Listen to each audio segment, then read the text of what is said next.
Thank you very much. I thank you.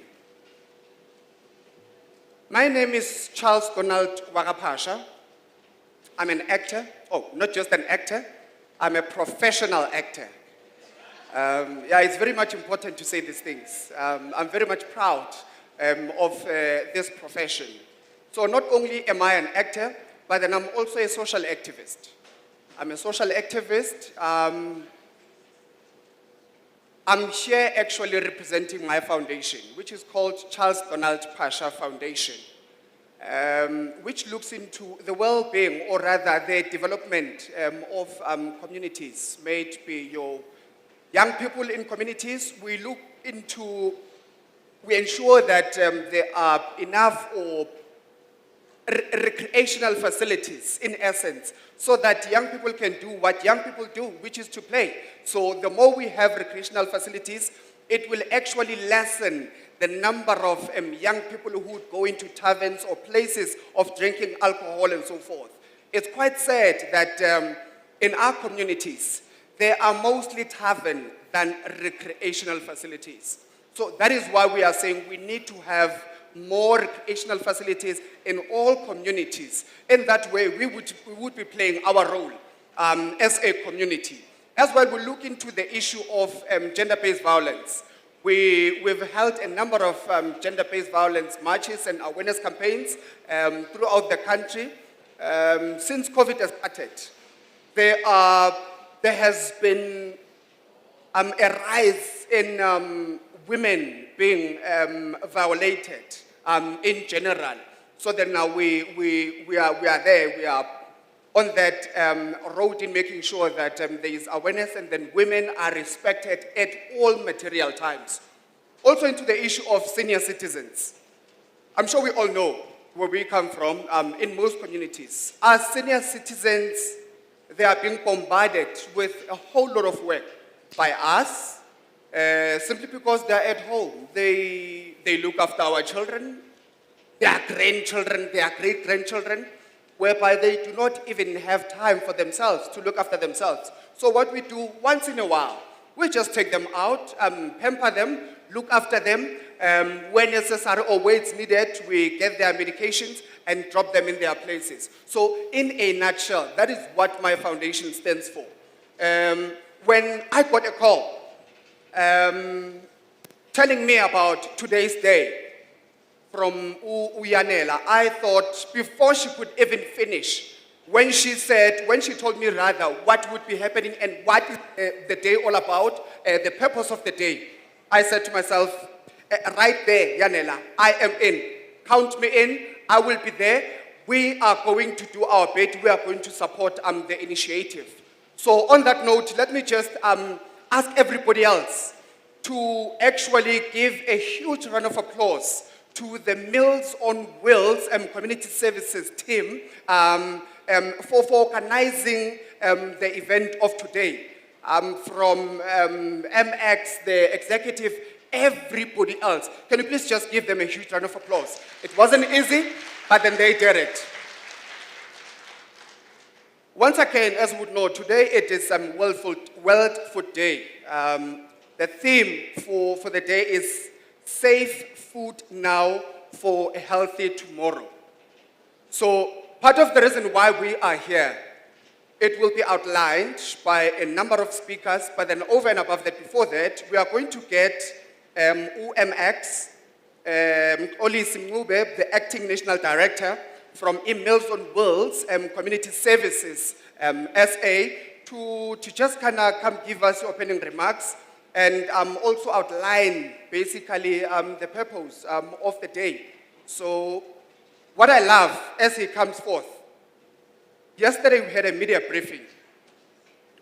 So in the media briefing, what he said something very, very important, that it is not just only what Meals on Wheels are doing. They're not just only about giving food to the underprivileged, but then they are also helping young people to actually sustain themselves. So they're not just only giving a fish, but they're teaching young kids how to catch a fish. So on that note, MX, may you kindly come forth, my brother, and address us.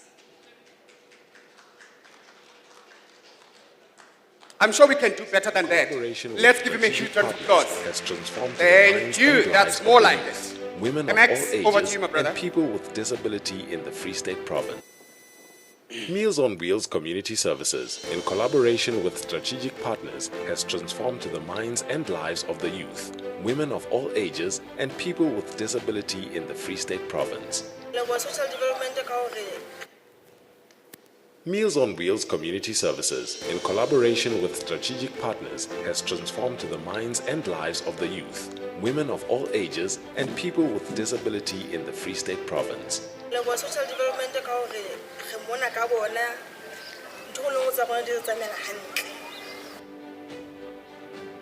Through a project to revitalize and revamp the parks that were now used as illegal dump sites and were now crime hotspots, Meals on Wheels has developed the parks while training 30 youth at these parks in entrepreneurship. Currently, 3 cooperatives have been registered: Hot Plate, Dynamic 8, and Zenzele Lusha. Further to that, Meals on Wheels has assisted other youth who were victims of unemployment due to the COVID-19 pandemic. TNT Pizza, Rita Bakery. Okay.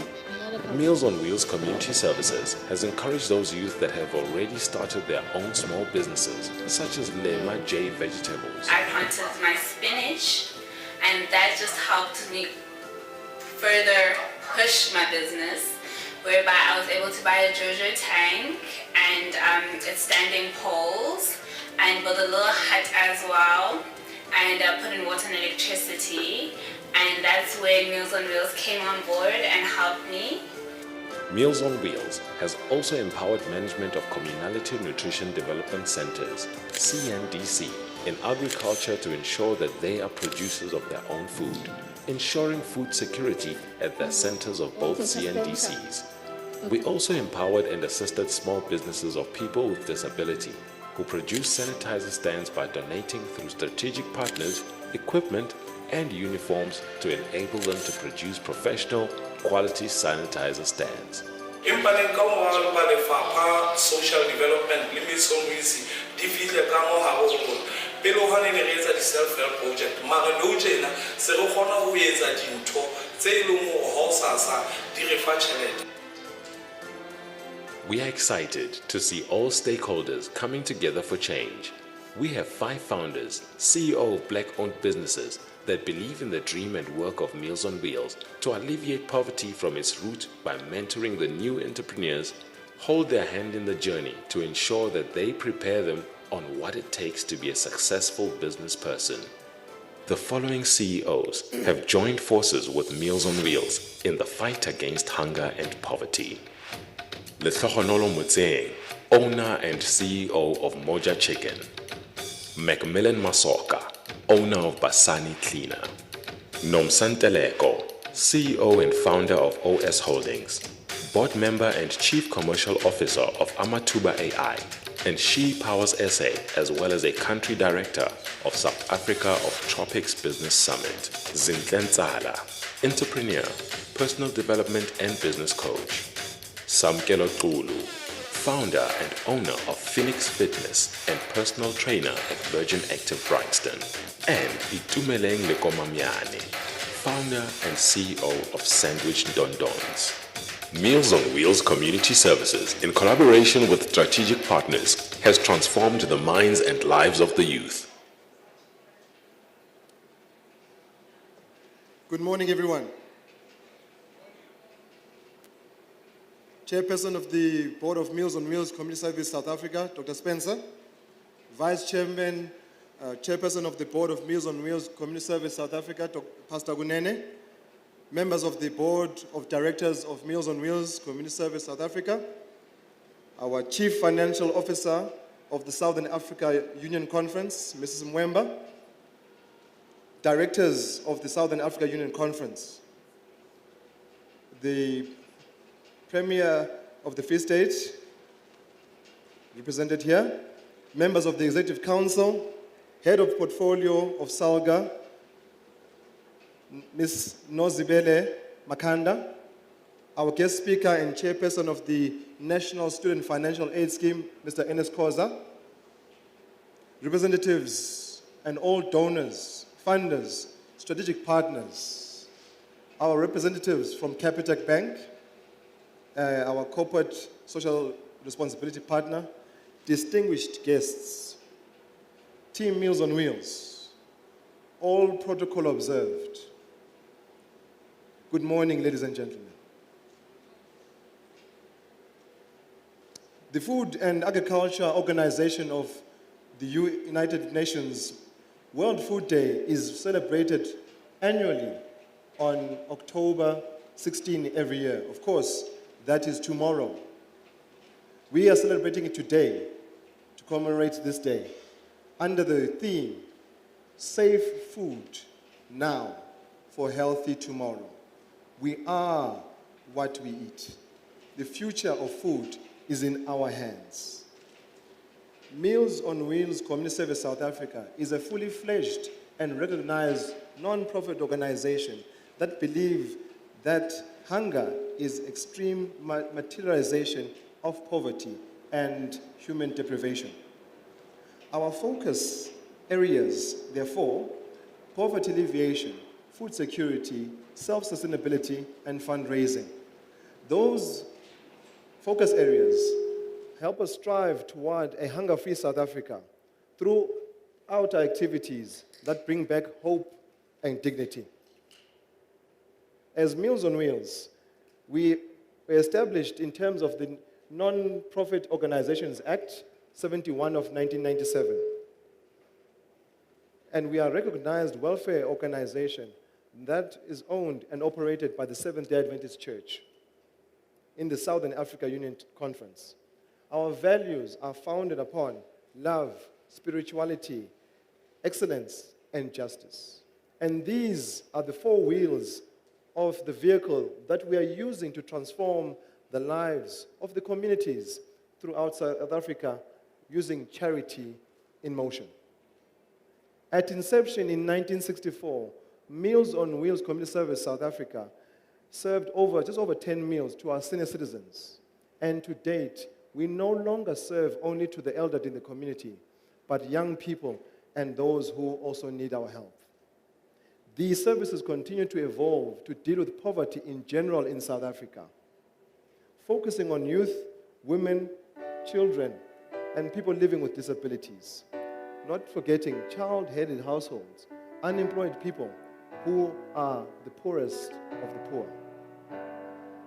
In this case, our youth, our women, and our young people living with disabilities, the ideal is to provide relevant skills and opportunities to empower and make sure that they are safe, sustainable.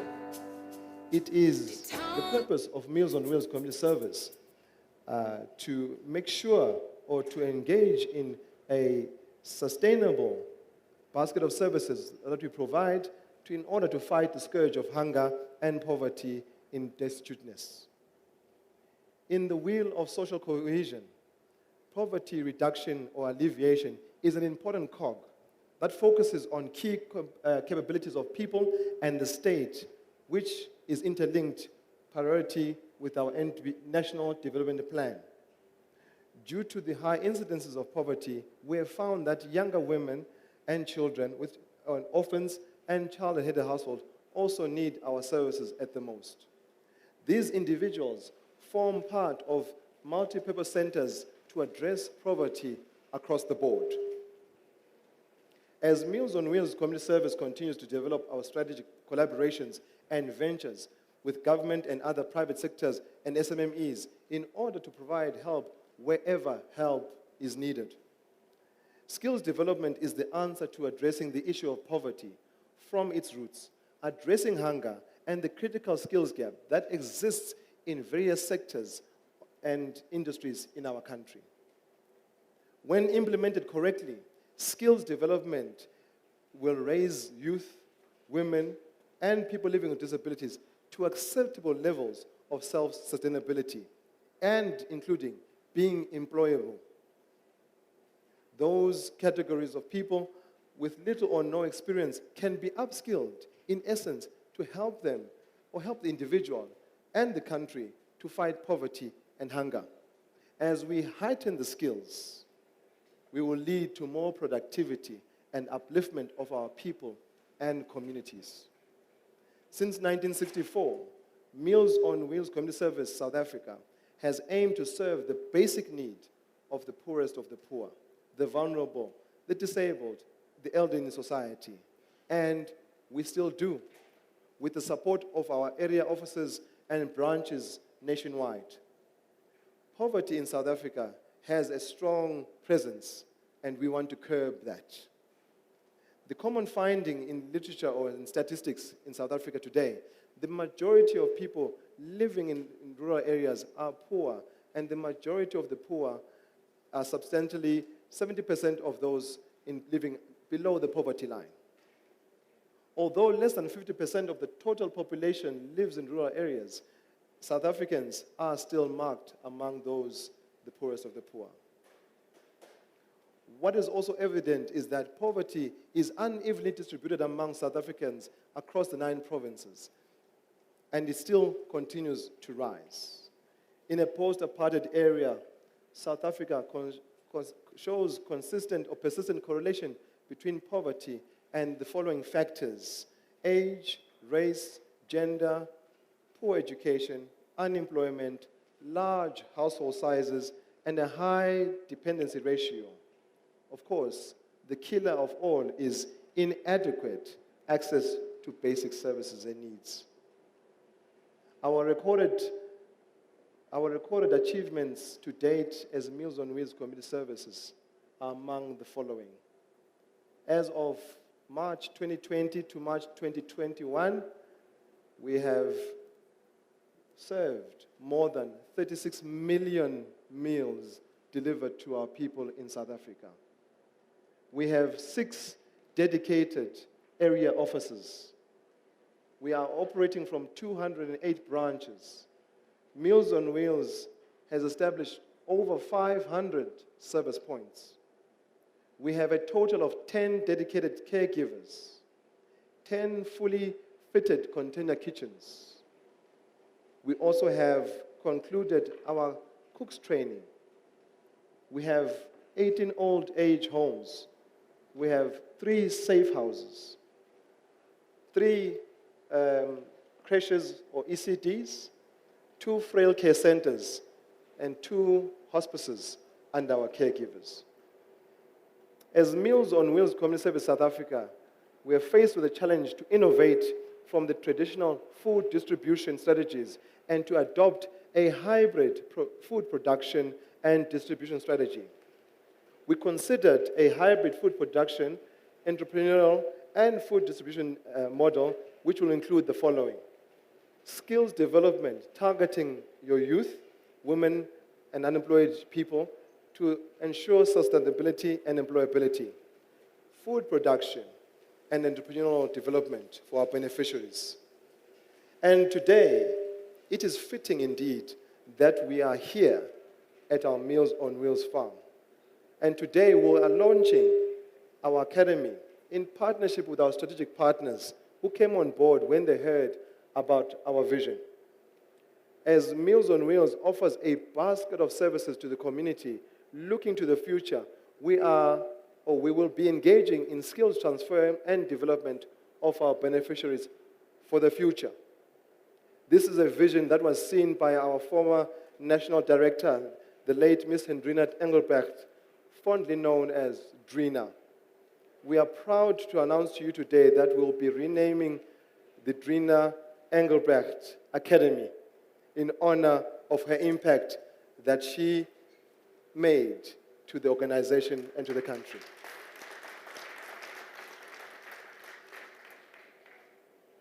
And with that, ladies and gentlemen, I would like to ask that we all honor Drina's memory with a moment of silence.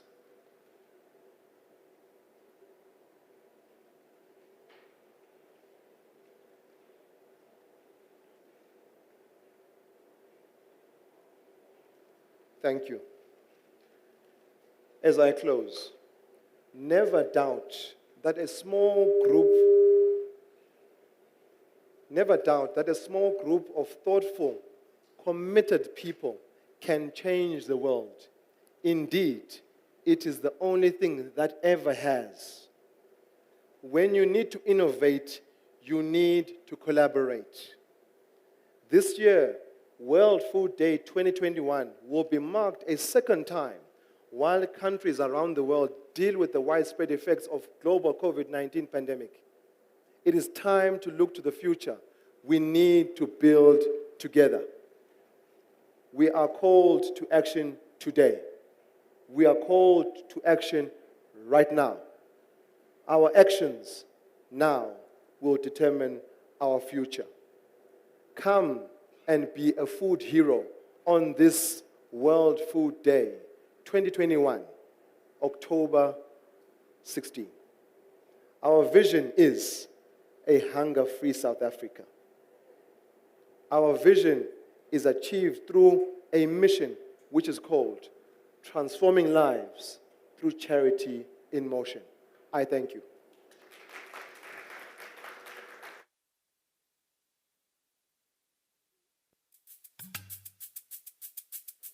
We are indeed what we eat. Can we please give Mr. Ngube another round of applause? Thank you, Mr. Ngube.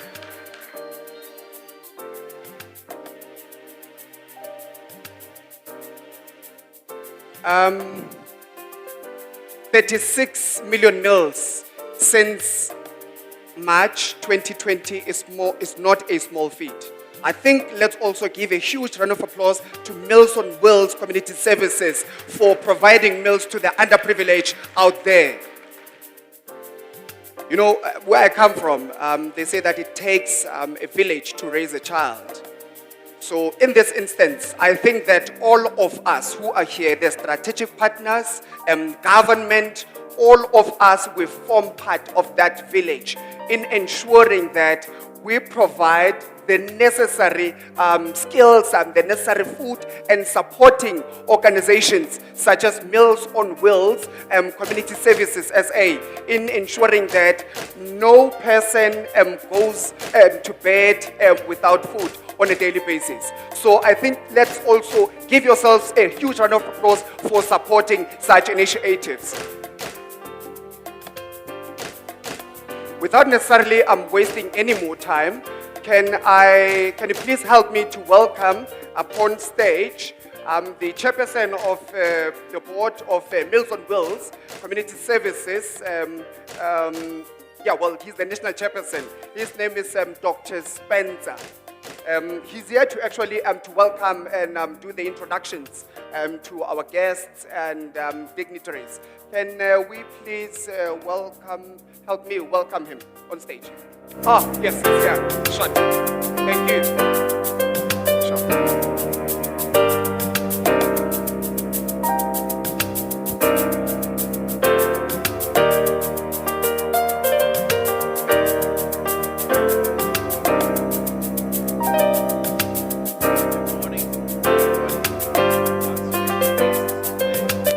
So glad to see you, and it's my privilege and pleasure to welcome you here today on behalf of this non-profit organization.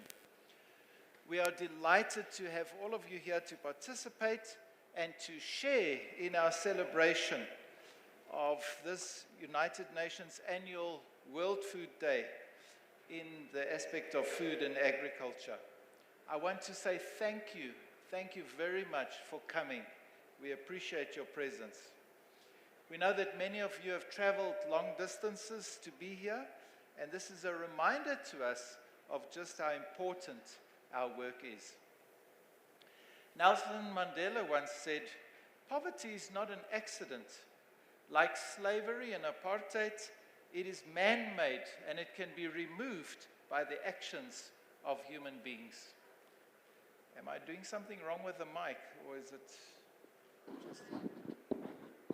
Okay, let's try. Meals on Wheels Community Services South Africa is committed to actively raising the quality of life for all the vulnerable, the poor, youth, the women, the unemployed people. It's our aim to transform their lives through charity in motion. We want all people, especially youth, women, and people with disabilities, regardless of race, creed, or circumstances, to reach their full potential in society. Our task as Meals on Wheels is to make this possible. Our mission is to provide practical, step-by-step assistance. Our aim and objective is to provide humanitarian community service and disaster relief, irrespective of culture, gender, origin, or religion, and to give the necessary training for services. We provide services to the community in our endeavors to fight hunger and poverty in South Africa. And this is done through disaster relief, food provision, senior and frail care, early childhood development, income generation and skills training, and collaboration with government and private sectors. Thanks to the United Nations World Food Day, this is a day of action dedicated to tackling global hunger that's held annually on the 16th of October. People around the world gather to declare their commitment to eradicate worldwide hunger, and during our lifetime. That goal is as pertinent today as it was then. It's a goal I know we all share, and that is fighting the scourge of poverty and hunger. As a non-profit organization, Meals on Wheels Community Services South Africa recognizes good, healthy, and nutritious meals as important to fulfilling ongoing education, especially to our school-going children. Today, we are also honored to have the Premier of the Free State Province, together with the members of the Executive Committee, with us. Thank you for your support. And before I hand over to our Programs Director, I want to say once more, on behalf of the Meals on Wheels Community Services South Africa Organizing Committee, welcome. It's wonderful to see so many of you here, and we value and appreciate your presence. Thank you for spending this time with us today. Thank you.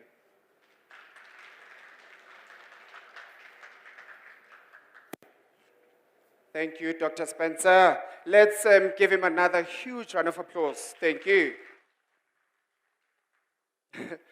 You know, so when I got a call regarding today, I thought to myself, it's just a small thing, you know, you know where you come from. Like, no, it's just going to be a small event. And then I got the program for the day.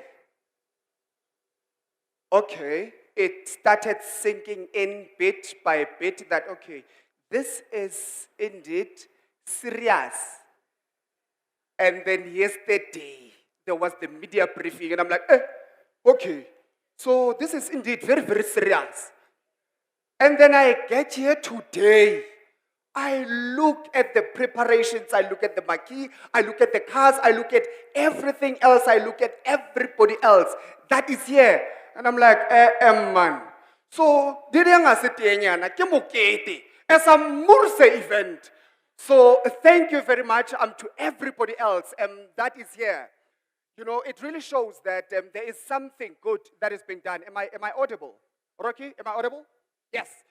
It really shows that there is something amazing and interesting that is being done by Meals on Wheels Community Services.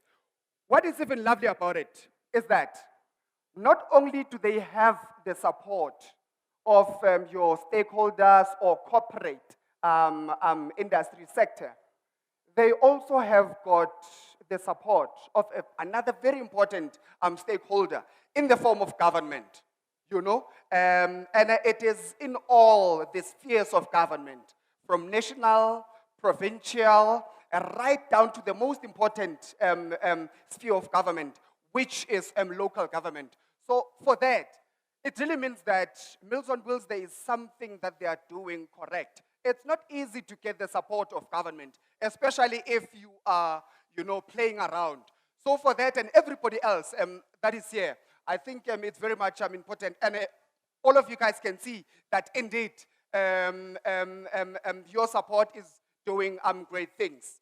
So on that note, can I please welcome upon stage somebody who will tell us what is the driving force behind the whole team of Meals on Wheels Community Services. What is it that makes them continue doing what they're doing every day in ensuring that they make a difference in people's lives, ordinary people, by feeding them a simple thing, a meal on a daily basis. So we have Mr. Effort Bebe, who is the National Financial Director. Can you please come forward, my good sir, to tell us why you guys care? What is driving you guys in doing what you do on a daily basis? So before he comes through, there are screens inside. There's one on my right, which would be your left, and there's another one on my left, which would be your right, and right at the back, at the corners. So there's going to be a video streamed. So if you could just maybe watch it, and then afterwards, Mr. Pepe will come through. Thank you very much. Let's watch the video. Thank you.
The chairperson of the MOWCSA board, Dr. Spencer, the representative of the Office of the Premier, and on that note, I've been requested to apologize on behalf of the Office of the Premier that she could not be with us today. Our guest speaker and chairperson of NSFAS, Mr. MOWCSA, the MEC of Social Development, Ume Mamiki Kabate, the acting MEC of Culture and Rural Development, Mr. MP Mohale. I'm not sure if he is with us. And the HOD for the Department of Agriculture and Rural Development, Mr. Neptal Khoza from Capitec, the chairperson of the Council of Central University of Technology, and the Vice Chancellor of Central University of Technology, Mr. Matthew Ranzo and Professor Alfred Ngowi, the Chief Whip of NCOP, Mr. S. Mohaye, distinguished guests, ladies and gentlemen, it gives me pleasure to address you at our 2021 Food and Agriculture of the United Nations World Food Day that we celebrate with our global partners on the 16th of October annually. Ladies and gentlemen, no political democracy can survive and flourish if the majority of its people remain in poverty. Without land, without their basic needs being met and without tangible prospects for a better life. Attacking poverty and deprivation will therefore be the first priority of the democratic government. MOWCSA understand this statement, and we are committed to collaborating with government and the corporate sector to fight the scourge of poverty and deprivation. In 2019, we celebrated the World Food Day under our theme, Cookathon, Fighting Hunger and Poverty in South Africa by producing and preparing nutritious, healthy, and affordable meals. Under the theme, Cookathon, in 2019, World Food Day, we prepared and packaged and delivered 14,000 meals in a single day to vulnerable, destitute, and hungry citizens of South Africa. Last year, in 2020, Food and Agriculture Organization World Food Day's theme was Grow, Nourish, Sustain Together. Our theme, as we commemorated the World Food Day last year, in remembrance of the founding of the Food and Agriculture Organization, FAO, of the United Nations in 1945, as an organization that deals with global and agricultural issues, was food sustainability and the role of smallholder farmers. On the 16th of October 2020, we launched our food production farm at Plot 28 Lamont Park in Vandal Bay Park in the Vaal in Gauteng province, where a 2.1 hectare land that we had procured is currently under food production with 14 tunnels under drip irrigation and a broiler house which is housing about 4,000 chickens per production cycle. A total of 19 unemployed youth and women are the beneficiaries of this project under the guardianship of Mr. Bruce Mashila, who is the farm manager there, and the leadership of the training department under Ms. Yanela. This year in 2021, as it has been mentioned, our theme is Safe Food Now for a Healthy Tomorrow. We are what we eat. The future of food is in our hands. I am extremely proud and excited to announce that MOWCSA today is launching our second farm.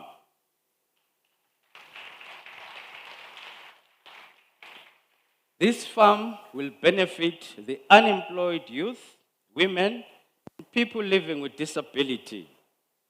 This is a 234 hectare farmland that will be our main MOWCSA education and training academy that will offer accredited skills training programs relevant to the needs of the Free State provincial economy. The farm will also empower our designated people to be trained. Farm and the use of the land will be as follows. Number one, animal production, which will include cattle farming, goat farming, and chicken farming, which will include broilers and layers. Plant production, which will include vegetable farming and cash crops such as maize, beans, and sunflower. The exciting part for me is the following for this farm. The technology and the innovation that we want to introduce to be the first farm in the Free State that does aeroponics farming.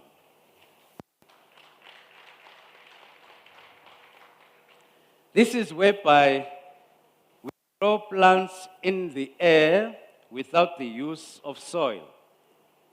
This method has a benefit of maximum nutrient absorption for plant roots due to growing medium, massive plant growth because plant roots are exposed to oxygen 24/7, and it is a high yield method and mobility. We are very excited today that one of the objectives is to announce that we will be working hand in hand with one of the best universities in terms of technology in South Africa, the Central University of Technology. We further are going to be signing an MOU today with Glen College of Agriculture and Department of Agriculture and Rural Development in developing food security in Free State. We are carrying on delivering as per our constitutional and strategic mandates as Meals on Wheels. As the economy was further battered by COVID-19 pandemic, South Africa's unemployment rate hit a new record high of 34.4%. South Africa, which has the continent's highest rate of COVID-19 infections, was in recession before it recorded its first coronavirus infections in March 2020, and has long suffered from extremely high levels of unemployment. According to the expanded definition of unemployment, that includes those that are discouraged from seeking work, it rose to 44.4%, which is shocking because it's almost the half population of the country, of the labor force without work, and this rose from the second quarter of 43.2%. Reducing poverty remains a global challenge, and South Africa has seen its share of struggle. The fight against poverty in the country is counted among the country's so-called triple threat, along with inequality and unemployment. According to the latest figures by State South Africa, the country's National Statistical Service, 30 million South Africans are living in extreme poverty. For them, alleviating poverty in South Africa remains a distant dream, which is sad. Most of the affected groups include Black Africans, females, rural populations, those lacking education, and residents mainly in Eastern Cape, Free State, KwaZulu-Natal, Mpumalanga, and Limpopo provinces. This points to a very serious problem for children. They bear the burden of poverty. In terms of unemployment, the youth bear the burden. So they graduate from poverty as children into being unemployed as youth. Education and skills development remains a key component in alleviating poverty in South Africa. Statistics SA report that only 8.4% of the people with tertiary qualifications are poor, compared to the 35% with a basic education and a staggering 79% with no training at all. It's noted that a person's employability depends on education and skills development levels. We care as MOWCSA because our aim, among other things, is to fight hunger, unemployment, and poverty through skills development, enterprise or small business development, and community development through establishment, funding, and supporting impoverished communities, unemployed youth, women, and people living with disabilities in collaboration with the provincial governments and our corporate social strategic partners such as Capitec, who are amongst us today. Skills development, enterprise development, and food production through sustainable farming are keys to poverty eradication. The current economic climate, coupled with high unemployment rates and alarming skills shortages, sends a loud and clear message to all non-governmental entities, politicians, strategists, entrepreneurs, and employers. We need to increase our effort and tackle the triple burden of unemployment, poverty, and inequality that continues to plague our nation.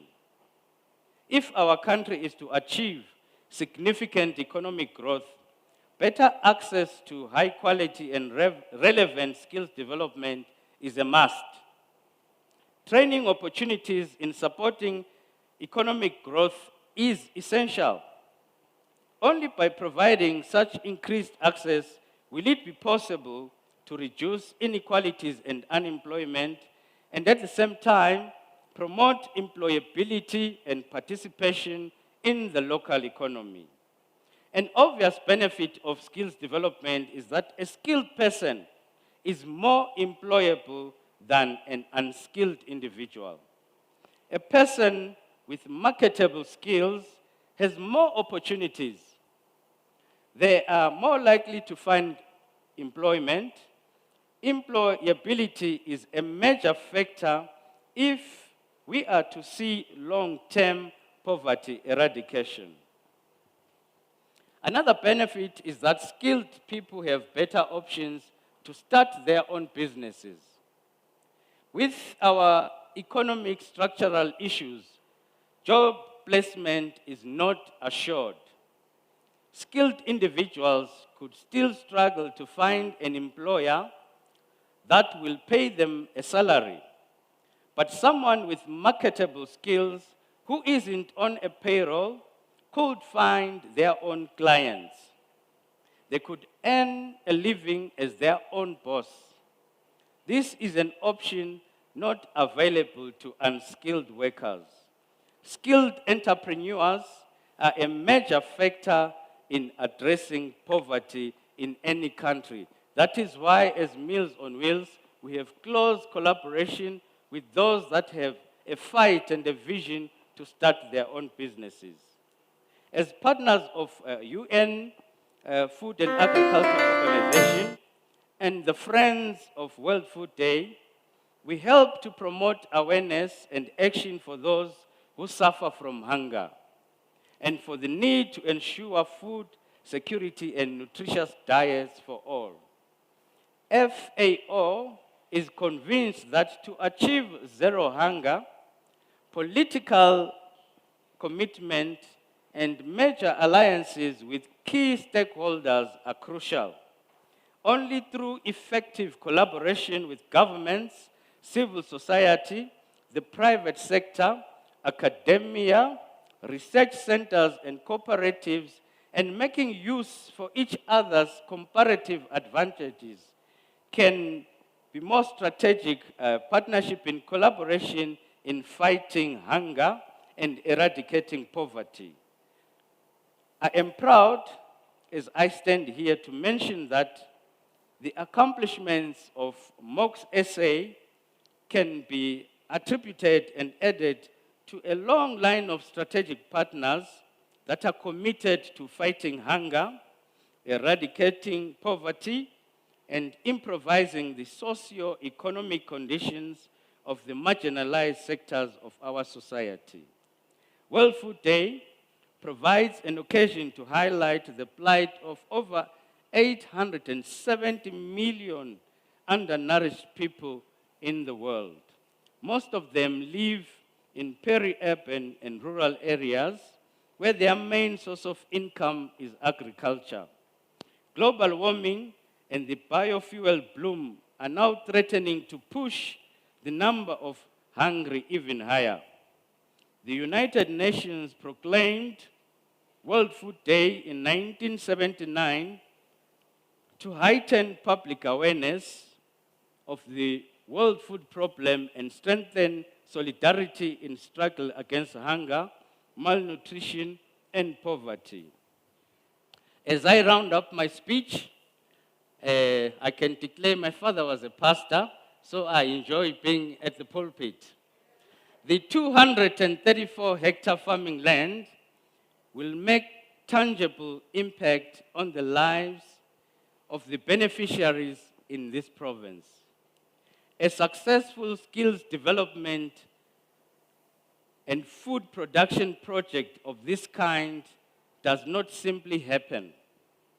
It's the product of a careful planning, budgeting, resource allocation, partnerships between public and private sector, and a whole lot of effort and commitment.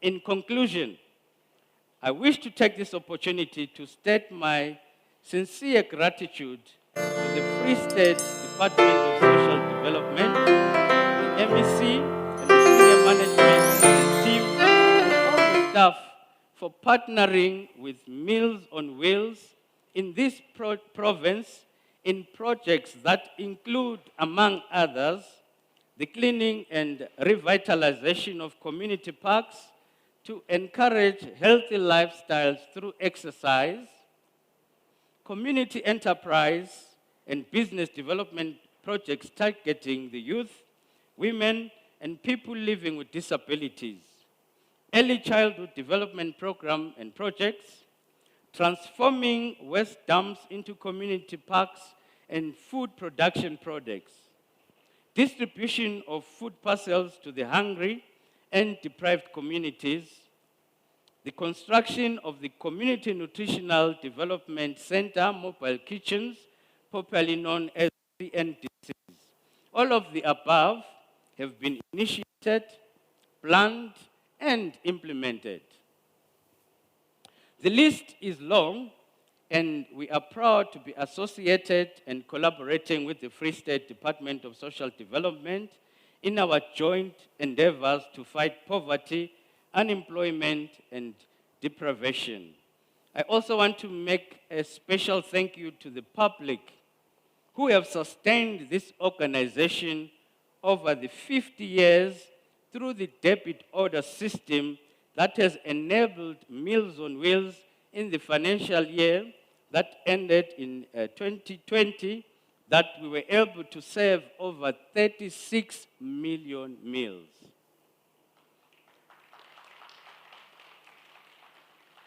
We affirm on this day that we will always provide a plate of meal to the poorest of the poor and the vulnerable members of our society, as this is the trademark that we pride ourselves as an organization. I thank you.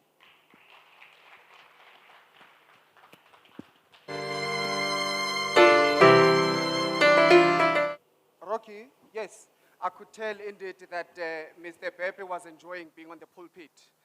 But let's give him another round of applause, please. You know, as we, yes, is it fine? As we are here today, I just want to check, have we noted the stats and the percentages that were given by Mr. Pepe from the previous speaker? I just want to zoom into one thing. The youth unemployment rate, it is actually standing at over 54%. Now, to move away from the percentages and to give you numbers, actual numbers, that is over 17 million of youth is unemployed in our country. I'm sure we'd all know that our population is almost 60 million by now. So from that 60 million, look at it this way. Over 17 million of youth is unemployed. That on its own should be a worry. It is indeed a ticking time bomb. So then now, what I love about everything else, or my being here today, we not only, only get to know or hear that Meals on Wheels is assisting in giving food. But with your support, your strategic support, and also from government, it is able not only to give food, but to also equip young people with the relevant skills, entrepreneurship skills, you name them. So with that, them assisting one person, that person is able to make sure that their family does not actually go hungry in a day. From the family, it then expands to a community. Now that on its own, it contributes to the eradication of unemployment. Not only the issue of, it doesn't only address the issue of poverty alleviation, but it addresses a number of issues in society. Do we understand? So that now it is not only the work of the government into making sure that there is employment, but NPOs with the support of your corporate companies like your Meals on Wheels, they are able to contribute towards poverty alleviation and then also unemployment in a country. Do we understand? We have been welcomed, but then we still seem like we are not welcomed. Are we okay? Are we good to be here? Viva Africans, viva! Viva Africans, viva! Viva all of us, viva! Amandla, Meals on Wheels, Amandla! Away to Meals on Wheels, viva! You know, it is that silly season, as we all know. We are going towards the elections, the local government elections, and everybody else would know. You know, around this time, everybody else will tell you that, hey, politicians, they would do anything and everything else. I mean, we can ask now the politicians to give all of us a foot massage. I can tell you, for votes, we are going to get it. Am I lying, my fellow MECs, politicians, and political heads? That is on a lighter note. Ladies and gentlemen, so somebody said to me earlier, Eman Pashaman, you are pink. Referring to my shirt, but hey, you are pink. I'm like, yeah, no. I am pink, of course. The reason why I'm pink, we all know that we are actually celebrating Breast Cancer Month. So it's very much important that we raise that awareness over and above everything else that is happening, to raise that awareness that indeed breast cancer, it does kill. But then over and above that, gents, men, do we have males in the house? Men? Hola? Also, we have the issue of prostate cancer. So it's very much important to, from time to time, to go out there and do our tests, you know, so that we know that we are still balanced, well balanced, you know, out there. So another strategic, very strategic partner, it is from South African Local Government Association. Like I said, it's very much important to have partners in whatever that we do. This NPO is very much strategic in its own, and everybody else that is supporting what Meals on Wheels is doing, it is not necessarily by default. It is because they can see and they appreciate what it is indeed doing. So the next speaker will tell us about the importance of local government involvement in community development. So can you please help me in welcoming the lovely lady, Usisi Unozibele Makanda, who is the portfolio head for ISALGA. Can we please give a warm round of applause?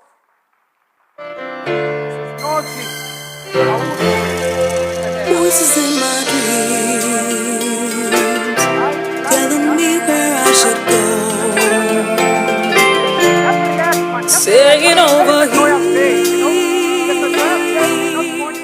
is where I want to be. There's melodies in me, yeah, saying this is who I am. Ndingabayindoni na ngaphandle kwakho mina. The way to show you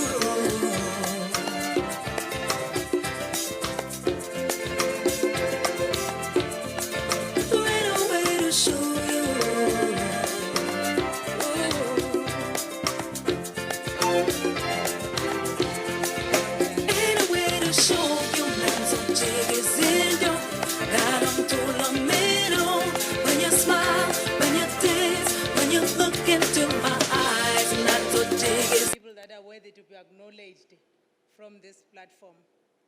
And I will acknowledge my political principles that are here, as well as my colleagues from Salga, Free State, that have joined us in this occasion, and all of you ladies and gentlemen, as per the protocol that was outlined. I don't want to take my 15 minutes going through the list. As Salga, we would first like to congratulate Meals on Wheels South Africa.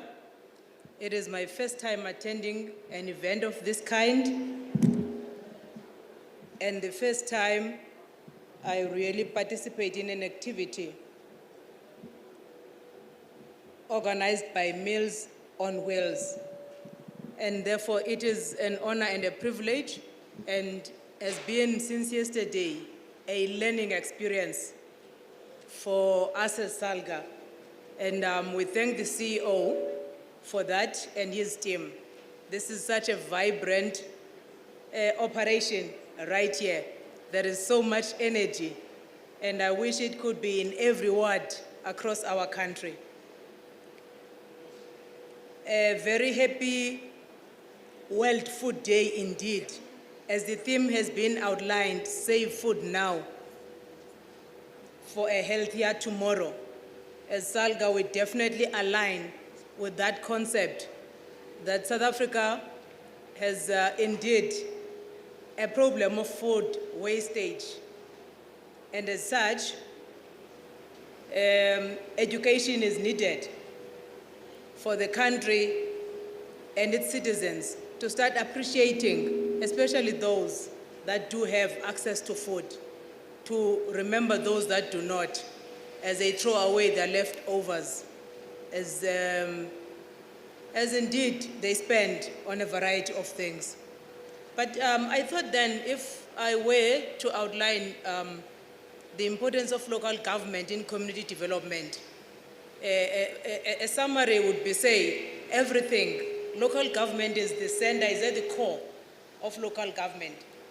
Of community development, and therefore local government should be actually at the center of coordinating all the programs of community development, and is. And allow me, therefore, to indicate that as I introduce you to Salga, so that we understand Salga in relation to municipalities, that a municipality has three components, three key components, and it is the municipal council. And the municipal council is made up of public representatives elected from communities, elected by communities on their behalf to serve their interests in the councils. That is the first component of the municipal council.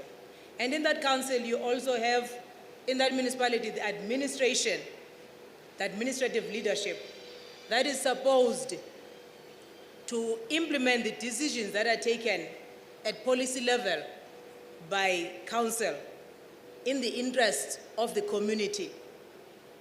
And then there is the community as the third leg or third component that causes both these two parties to account. Because council already has, communities already are sitting in council through their representatives. So the minute councillors become or start serving in councils, they do not stop being members of the communities. They are not supposed to stop, therefore, being accountable to the communities. So if then there is something that is going wrong in local government, it means the three legs are not pulling together. And it means there is someone who's failing somewhere to do their work. And we need to introspect as we're going towards these local government elections on what the three components are doing wrong, and position ourselves as that. Because in the community, we have business, we have the farming communities, we have the entrepreneurs, we have the academics, and we have all sorts of skills in our community component that is supposed to assist local government to work on behalf of the community. And where, if it is not happening, then there's something we're not doing right. Now about Salga, it is a public entity established by the Constitution and as organized local government through the Act number 52 of 1997. to assist the comprehensive transformation of local government in South Africa. It is managed within the framework of the Public Finance Management Act and is listed as a Schedule 3A entity, and it accounts on its annual performance plan to Parliament. Now, the roles of SALGA, as guided by the mandate in the Constitution, is that it is a representative body of local government. It is an employer body. That is, it coordinates the employment activities on behalf of the 257 municipalities across the country. It supports municipalities, advise and profile local government.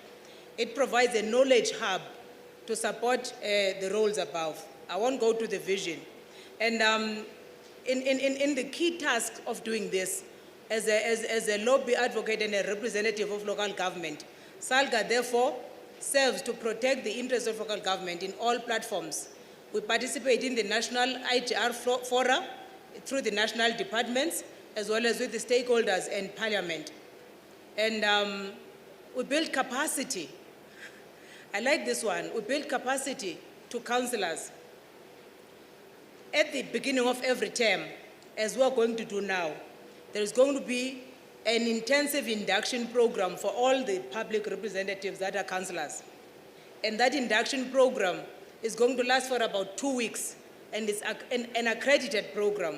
And over and above that, SALGA lobbies for enrollment of councillors to institutions of higher learning so that they build capacity to work. But now the question then should be, what caliber of councillors are we training? And is the training well received? And is it implemented? That's a question I'm leaving for you to respond to. Support and advise. Again, SALGA works to support and advise municipalities. And as a supporting body, we depend on municipal councils then taking resolutions in terms of implementing the advices that we provide. And we strategically profile the work of local government. And as I said, we provide a knowledge hub. And as we respond to the challenges, sometimes the question comes to say, SALGA, for the past 8 years, you've been consistently having a clean audit, but the municipalities you are representing are floundering. Again, is it because SALGA is not doing their work? Maybe we should look into that. But in terms of capacity building program and providing support when it is wanted, we do our work. We respond in this way through policy response. We guide the policy formulation process and assist in the implementation thereof, regulatory response, financial management response, capacity and support, as well as collaboration. And lately, we have had to also engage ourselves, although it is not easy, through political intervention that has become so necessary due to the political climate in the country. I won't get into the objects of local government that set the basis for what the importance of local government is in terms of community development, because the 5 objects of local government in Chapter 7 of the Constitution, Section 152, set out 5 key mandates of local government, and all of them have a community development issue. And as such, it is incumbent upon all the municipalities to ensure that they are able to do this. And again, the 3 components of a municipality should then work on ensuring that they are able to do this. And maybe the key one that I think, which is the first, to provide a democratic and accountable government for local communities. That is the first object of local government. That is what a municipality is supposed to do. And I'm not going to get through all of them. But as SALGA, we have organized ourselves in such a way that we are able to intervene where we are allowed space to intervene, and where we are able to get the cooperation for us to assist. And where we have been able to get in, we have supported municipalities. And so, where I come from, my portfolio in particular, I'm portfolio head for health, community services and inclusivity. And we are under goal 1 of SALGA in the strategic objectives of SALGA, the 5-year plan for the current term. And this is for sustainable, inclusive economic growth and spatial transformation. And there are 4 functions that, with my team that has joined me this morning, that we are leading and supporting municipalities on. The first one is municipal health services. we've just held a 3-day national Indaba to look into the issues of municipal capacity in terms of delivering on the municipal health services, because it has been exposed by COVID-19 that the response at prevention level, that government focuses more on the curative aspect than on the preventive aspect in terms of the health of the communities. And that must change so that you reduce this expenditure that is happening in terms of the clinics as well as hospitals. If we focus our attention on prevention through municipal health services and building capacity, we'll be able to do that. We look into the primary healthcare issues and responding to pandemics, HIV/AIDS interventions, as well as TB and STI interventions through what you call in municipalities district or municipal health councils. And so we have a local health council and a district health council or a metro health council where all community stakeholders participate. We also have district AIDS councils that are leading with the stakeholders involved in that sector to fight the spread and control, as well as interventions for HIV/AIDS spread, TB and sexually transmitted infections as well.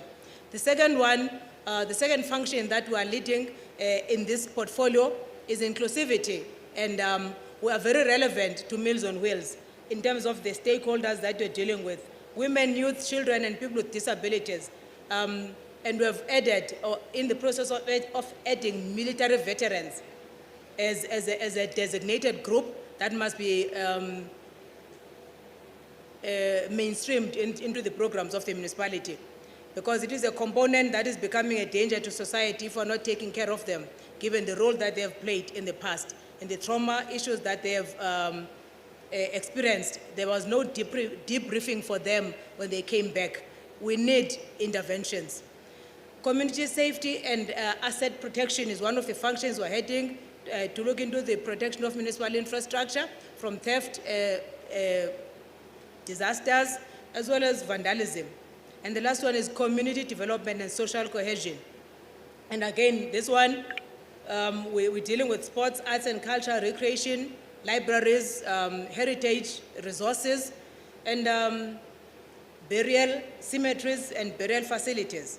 And so these are the 4 programs that we support municipalities on, and that are a driver, or rather, that are drivers of social cohesion in municipalities.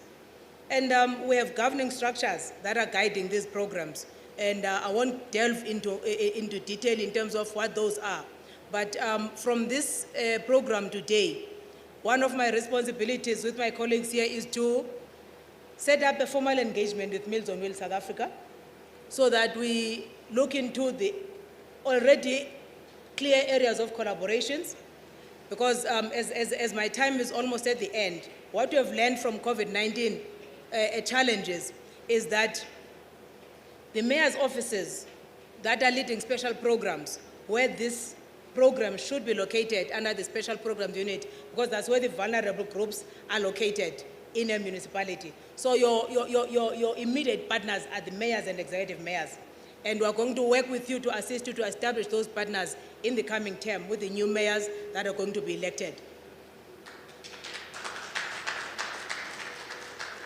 Now, what becomes key then that I think makes this program on food security exciting, because food parcels are overrated and they are unsustainable, because we're getting that food from the shelves, from the shops, and we're just receiving and consuming. And we are very much of a consumerist society, I must say. But food security talks about food banks, collecting funds and donations. That's what municipalities had to do through the offices of the mayor during this period, and looked into community mobilizers that were used to distribute foods. But you know that there was a big fight in communities where they felt that the food that was designated for the needy never reached the needy. And that's where Meals South Africa comes in, Meals on Wheels comes in. This should be a strategic partner that will make the hands of the municipal principals, politically in the offices of the mayor, to be clean, and the ward councillors to be clean, to partner with this kind of, we are going to lobby for them to accept it. We are going to advise them that this is what we have. Remember, and what becomes key is that it is incumbent upon a particular municipality to accept the partnership. but we're going to lobby and we're going to give you a platform in our governance structures at SALGA where the political leadership sit. But we're going to arrange with the technical so that we provide proper advice at a technical level to the political structures that will then assess whether or how we get into this. Some of the challenges that we receive really are not unnecessary, are not necessary. But with municipalities, we have a challenge now of bearing the burden of unfunded mandate in providing food that we should not be doing because it is a function of national and provincial government. But food security through community gardens is something that can be driven at a municipal level and coordinated at that level for success. Now is the time, let us engage. There is definitely opportunities for collaboration and we are all for it. Thank you very much and all the best.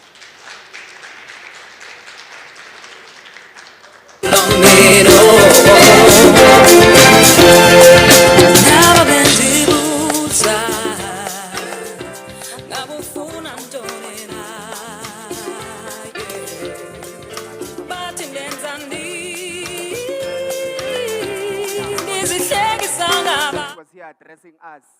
She was addressing us as though we are indeed her students. So thank you very much. Let's give you another round of applause. Something very much important that we must do as we are here today. It is not every day that we get to be under the very same roof with all these important people from different sectors. So one thing which I would urge and encourage everybody else, we are all representing different sectors. So the most important thing about today also is that we need to network. Over and above everything else, maybe just move away a bit from the people that you're used to talking to on a daily basis. Let's use the opportunity. You never know what may come out of it. So network with other people. Exchange numbers, exchange ideas. Let's move around in tables, you know. Let's get to meet and mingle and understand what other sectors are doing out there in ensuring that we become a better country. In fighting hunger, poverty eradication, socio-economic emancipation of youth, women and people with disabilities by investing in enterprise development and income-generating skills development programs for sustainable livelihoods. We are now at that moment, ladies and gentlemen, where we are going to get our keynote address from the chairperson of the National Student Financial Aid Scheme, commonly known as NSFAS, in the name of Mr. Ernest Khoza, who's the chairperson, of course, of the scheme. Can we please warmly welcome him upon stage? Thank you.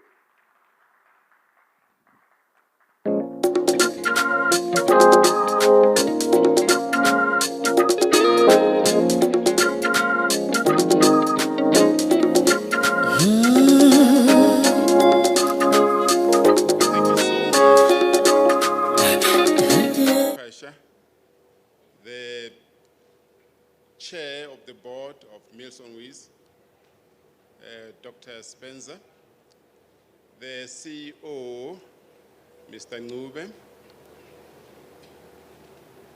representatives of government. I was warned the MEC is here, the chair of council, and the VC of the Central University of Technology, distinguished guests, all protocol observed. It's a pleasure for me to be here today. As I was sitting there with Mr. Matebula, I was sharing with him how stimulating and heartwarming it is to be in this kind of an environment. The last time I had an opportunity to meet stakeholders with the Minister of Higher Education, Dr. Blade Zimande, at the Durban University of Technology. Everyone got introduced, but the chair of NSFAS was not introduced. So I asked the minister, why is it that everyone is introduced and I'm not introduced? And his response was, you are a big risk. If students get to know you here, we're running a risk of hostage. So how heartwarming it is to be here, to be in such a relaxed environment today. Two things really touched my heart as I walked in to this session today. The first one is that as we came in, I realized the sprinklers were on, and I took a good look at the kind of soil, and I realized it was fertilized. And I was saying to my colleagues with whom I was traveling, so this is real, this is live. The second thing, when I came in here, I took a good look at the profile of the guests here, and I saw there is beautiful, beautiful, stimulating diversity. Age, race, qualifications as well, if I may say. And I just said, oh, what a stimulating day we're going to have. So I'm very happy to be here today. If you look at the topic allocated to me, you'll realize it's the longest. And I don't know if that should translate into the longest of speeches.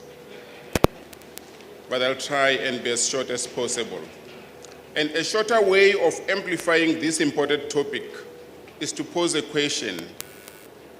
What is it that we can do differently to enhance poverty eradication on a sustainable basis? This topic suggests that poverty and consequently hunger exists. And indeed, the magnitude of work done by Meals on Wheels is a testimony that poverty in South Africa is a reality. And sometimes it's not that easy to identify the manifestations of poverty, and this is due to inter alia the structure of our economy, which presents us with two different worlds in one country. And as we all know, quite recently, the World Bank and other international agencies have confirmed that South Africa is the most unequal society in the world, and this is no casual matter. Inequality is a threat to any democracy. It creates political instability. A section of society is perpetually scared of the other, and results in feelings of insecurity.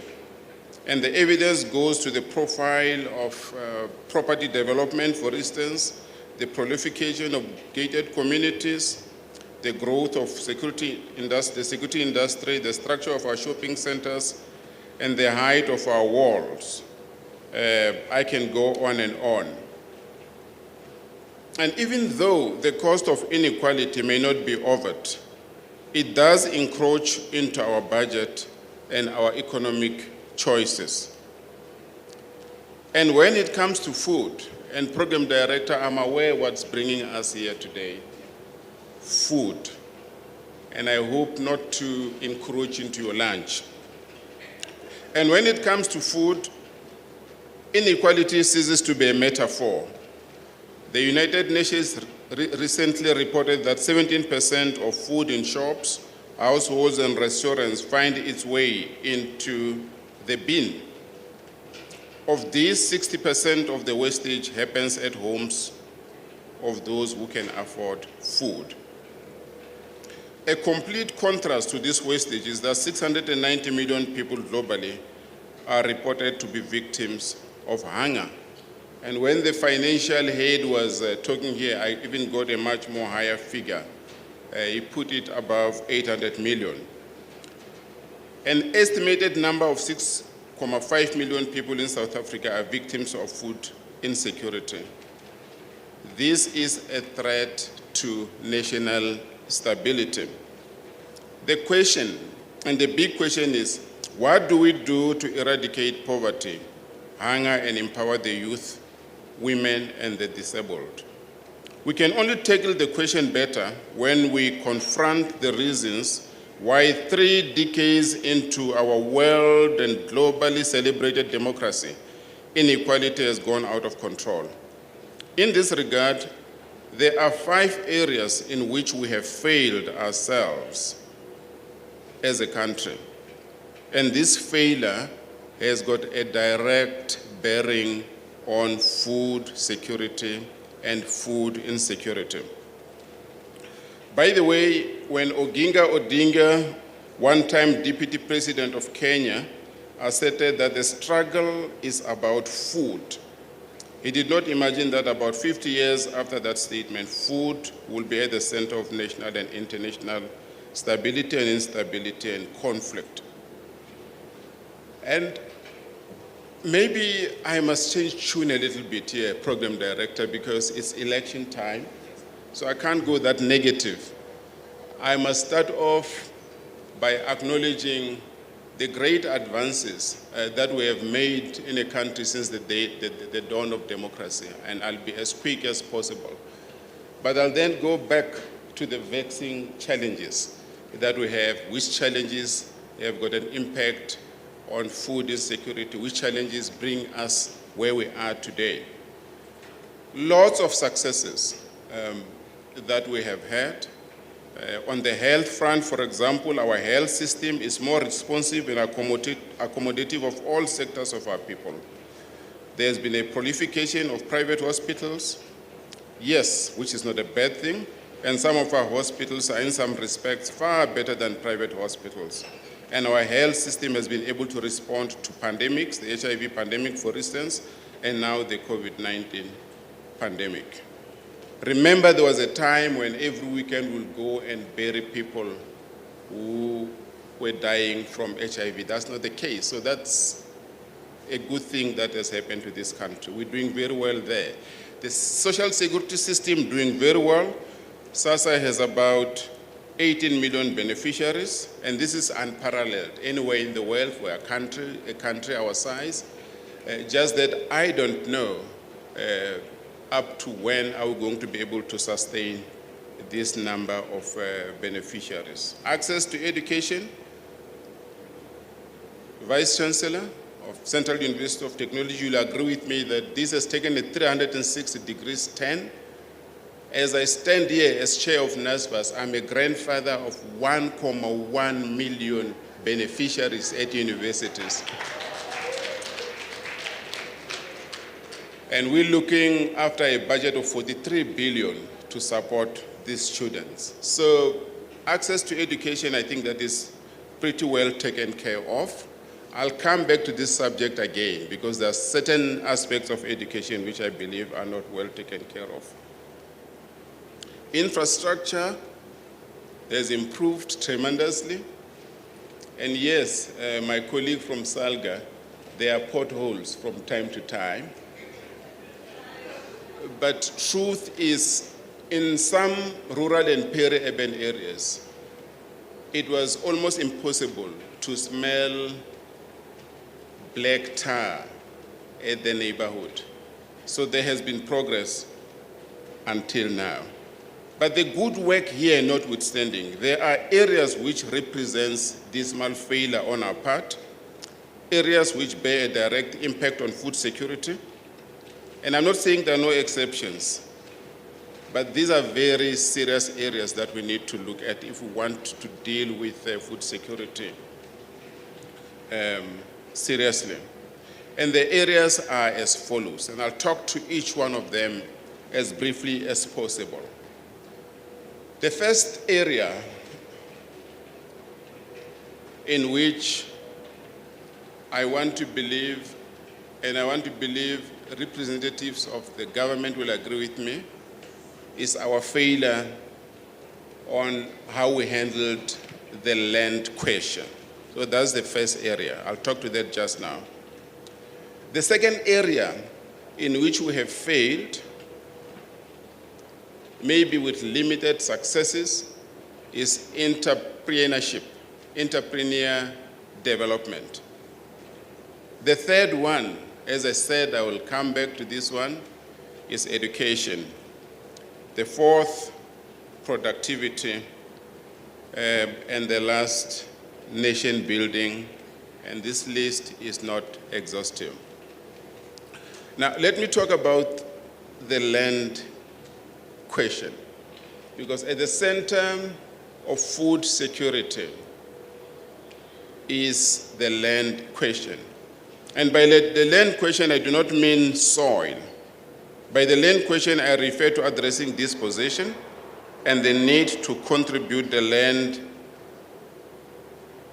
for reasons of, amongst others, agricultural production, mineral harvesting, human settlement, and so forth. And the question is, have our current policies, and in the case of agricultural land, produced a new cohort of new farmers, young farmers, women farmers, black farmers, who are generators of food security? And in general, the answer is no.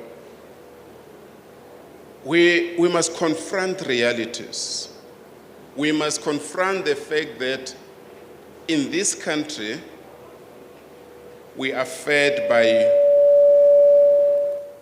the conventional farmers, our white farming community. It's a fact that we need to confront. We must also confront the reality that to date, our land reform policies have not been as successful as they were supposed to be. And the evidence is the failure of the projects in Limpopo, in Mpumalanga, in some part of the Eastern Cape, where we had given farms back to the original owners and back to communities.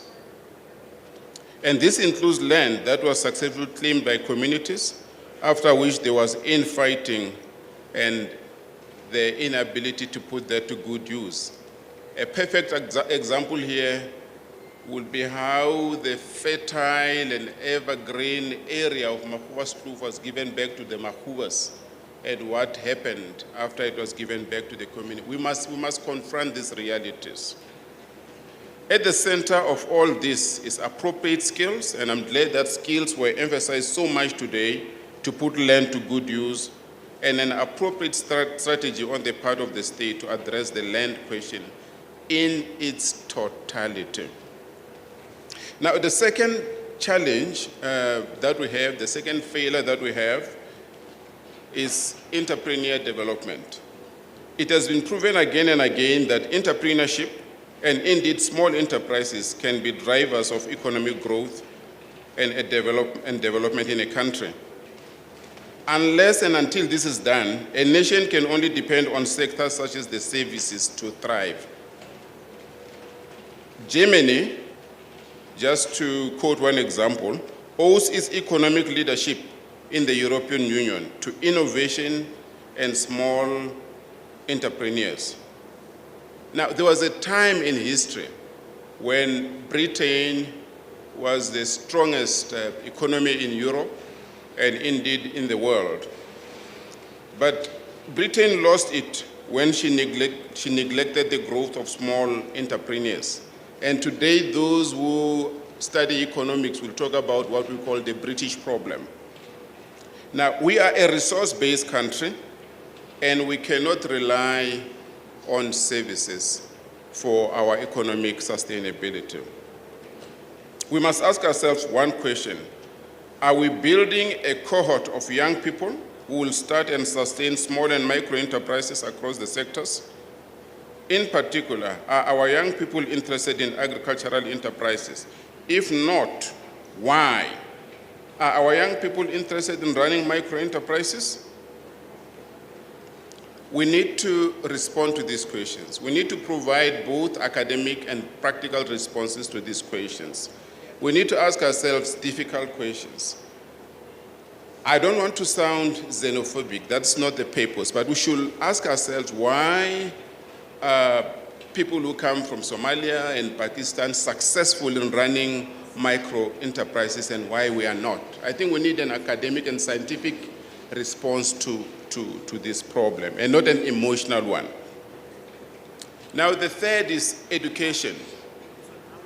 Now, I considered earlier on that we are successfully dealing with the question of access to education. Now, there's a second question to that. If we're funding 1.1 million students this year, when we have got a total of 2.2 million students in higher education in the country, to what end are we funding these students? Now, you'll agree with me that the purpose of education is to skill people, and if I were to go a little colloquial, it is to skill people so that they can get jobs, and also that they can create jobs.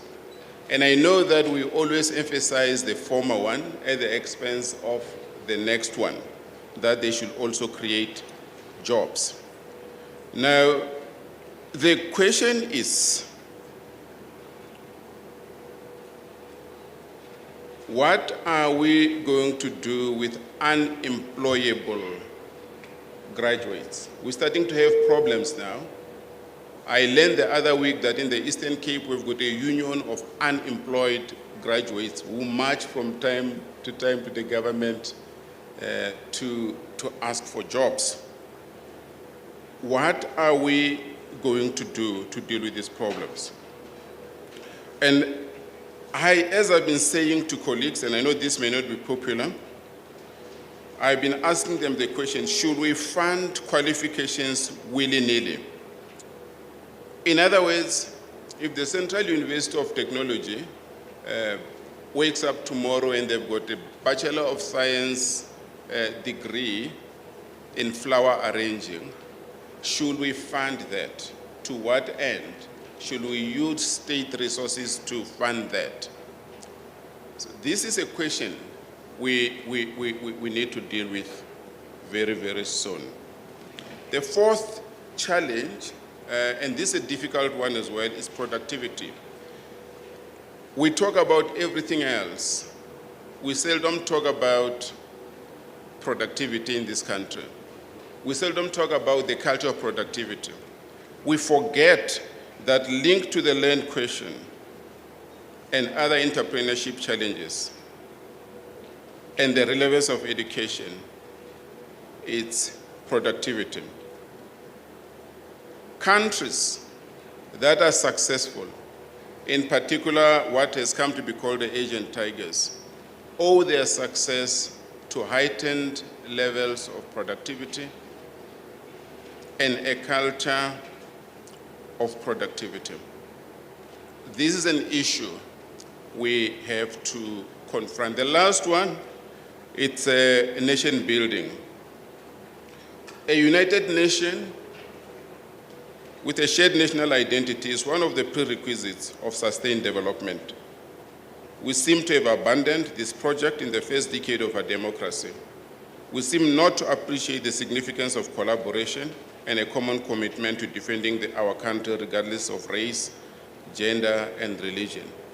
And that's why I'm so encouraged to see the profile of the attendees here today.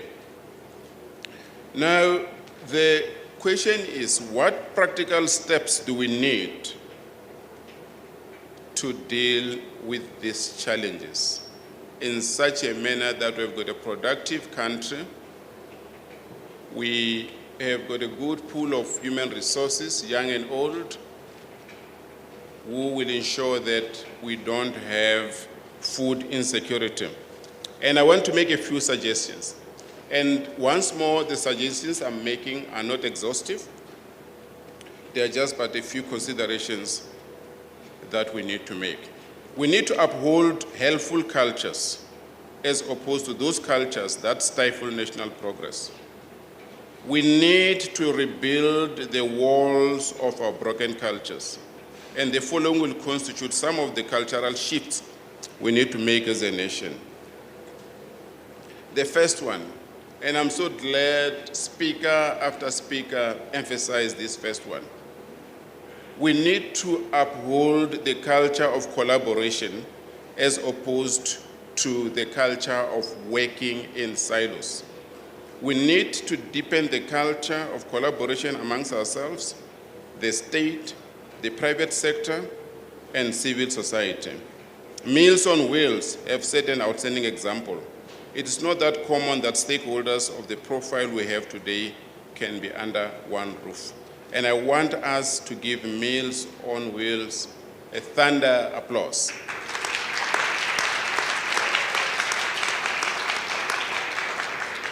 Collaboration is a foundation for progress, and operating in silos is a guarantee to uncertainty. Now, the second one, we need to instill a culture of good planning and implementation. Not just good planning, implementation, as opposed to being good planners but bad implementers. Once we have identified challenges and developed plans, we must implement. We are eloquent planners but sluggish implementers. This culture should be terminated. One of the lessons that we need to learn, and sometimes, you must learn lessons, even if the lessons come from the enemy. One good thing about the apartheid state is, regardless of how evil some of the plans were, plans such as forced removals, once a plan was authorized, once a plan was in place, they implemented, and it happened. With us, it's a blue paper, white paper, pink paper, a number of colors before we even think about implement. We must implement. It's very important for this country. The third one, it's a culture of collective responsibility as opposed to entitlement. Unless and until we do away with the culture of entitlement, a good portion of our society will always see the state as a singular grandfather from whom every need can be extracted. The phrase we demand is now taking center stage. The youth demand jobs, the youth demand free education, the youth demand services. Nothing wrong with that. But there is no emphasis on what communities can provide. No emphasis on what those of us who demand would like to offer. We must stimulate the culture of collective responsibility. The notion that the state shall provide should be properly qualified. Now, the fourth one, the culture of educational relevance as opposed to abstract research and ivory towers higher education institutions. This is a big topic. The VC is now interested. I would like a different forum in which we debate this, and I'm going to visit the Central University of Technology soon. They are doing wonderful, wonderful work. But the reason why we have world-class universities such as Wits University, such as Stellenbosch, such as the University of the Free State, it's because of the organic relationship between these institutions, maybe, as they started, and industry. Wits, for example, can attribute the strength of its engineering faculty, in particular its metallurgy, to the mining industry. The University of Stellenbosch, the best when it comes to agriculture and research and rural development, can attribute that as well to its relationship with industry. Quite recently, the Vaal University of Technology had a good working relationship with Sasol, and it accounted for the good status of that university. So universities should be part of communities. I'm happy CUT is here today. Someone was saying to me the other day, a point must come when they create the criteria for appointing a professor must change. If a professor is so good, well published, spends so much time in a library, but the ideas have got no bearing to community development, then it takes us nowhere. We must look at those ideas that change lives, that bring food, that change communities, and call people professors. Now, the fifth one, and I'm just about to conclude, it's the culture of Ubuntu as opposed to glorifying personal success. In recent times, we have heard so much about organizational renewal. We have heard so little about philosophical and ideological renewal. Now, Ubuntu emphasizes the collective success as opposed to individual success. And I think it will be appropriate to deal with the situations that we're having. Ubuntu emphasizes the us as opposed to the them, the community as opposed to the individual, the royal we as opposed to the all-powerful I. And with this approach, hunger, poverty, entrepreneurship, and the plight of women and the disabled does not become a government problem. It becomes our problem. It belongs to the royal we together with the state. If we don't do this, if we don't inculcate a culture of the royal we among the youth, we will have the kind of youth that are more materialistic in approach, that believe that to be radical means to make lots of noise. And we must say to them, listen, there's a big difference between being radical and being a loudmouth. We must say to the youth, if you call yourself revolutionaries, you must know that the first task of a revolutionary is to feed himself or herself. We must say to the youth, we expect you to be scientific and to ask the right questions. Whilst you've got materialistic interests, you must know that these beautiful Mercedes-Benzes that you love so much, Germany's biggest market of Mercedes-Benzes is not itself, it's us. And that should tell you something. We should say to the youth, ask the right questions. Ask yourself, the chicken you buy from Checkers, where does it come from? Why is it 70% water? What is it that you can do to play a role in product? These are the kind of things we need to inculcate to the youth. I was warned that this session and this organization has got a very strong religious inclination. And I just want to say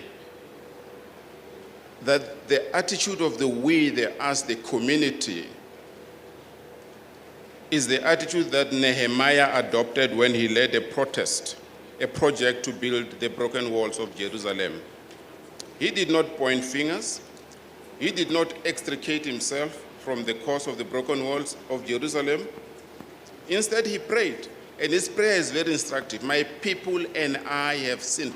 He had committed no sin, but he put himself as part of the royal way.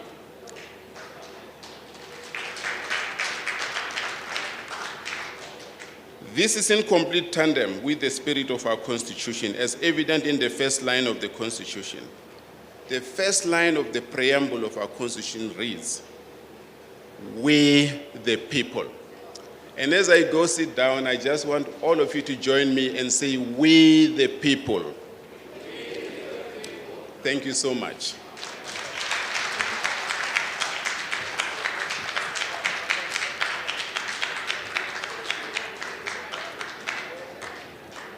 Less meetings in the boardrooms and more action on the ground.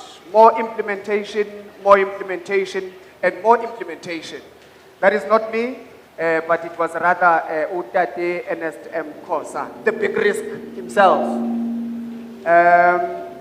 Part of the reason as Mr. Khosa was actually talking, I'm sitting here and I'm wondering. By the way, there was quite a number of pointers to take home from his address.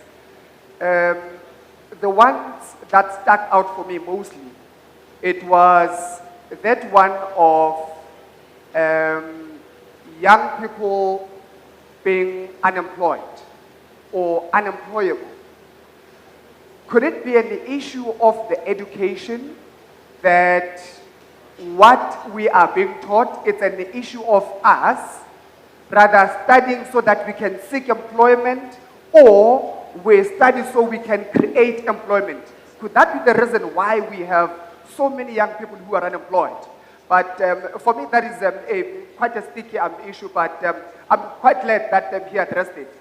Very importantly also, we need to note we need to at all points, at all material times, ask ourselves the most difficult questions. So thank you very much, Dr. Khosa. Can you please just give him another huge round of applause?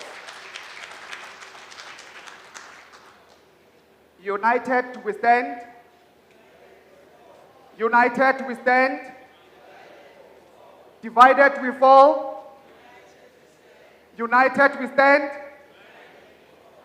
Divided we fall. I'm just checking if you guys are still here. Thank you very much. Give yourselves a huge round of applause.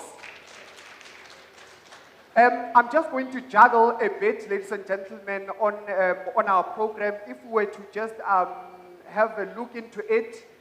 Now, one thing which I love about everything else, what I was actually told, one thing which is very important is that this shows intergovernmental relations in process, whereby we have MECs that are here and both of them were actually scheduled to speak. But then now they're saying, no. We understand the issue. So one MEC will actually address and then they will cover all the other issues. So on that note, I just want us to acknowledge the presence of the acting MEC of the Free State Department of Agriculture and Rural Development, Mr. MP Mohale. So as we can check, he was supposed to be speaking, but instead, his address will now be covered by the MEC of Social Development. So for that, for me, it really shows that there is synergy within our government. Let's give them a huge round of applause for that as well. I am reliably informed that we are now going to get to the program of the introduction of the beneficiaries. I just need to check if, Yanela, we are ready for that. Oh yes, I got an indication we are indeed ready. So part of the reason why we are here today, that will be outlined broadly and in depth by the next person who's going to come up on stage. Her name is Yanela Kawira, who is the National Skills Manager from the Meals on Wheels Community Services South Africa. Can we please just welcome her with a huge round of applause? While she's coming, DJ, please man, give us some music in Yana. It's been quite for some time.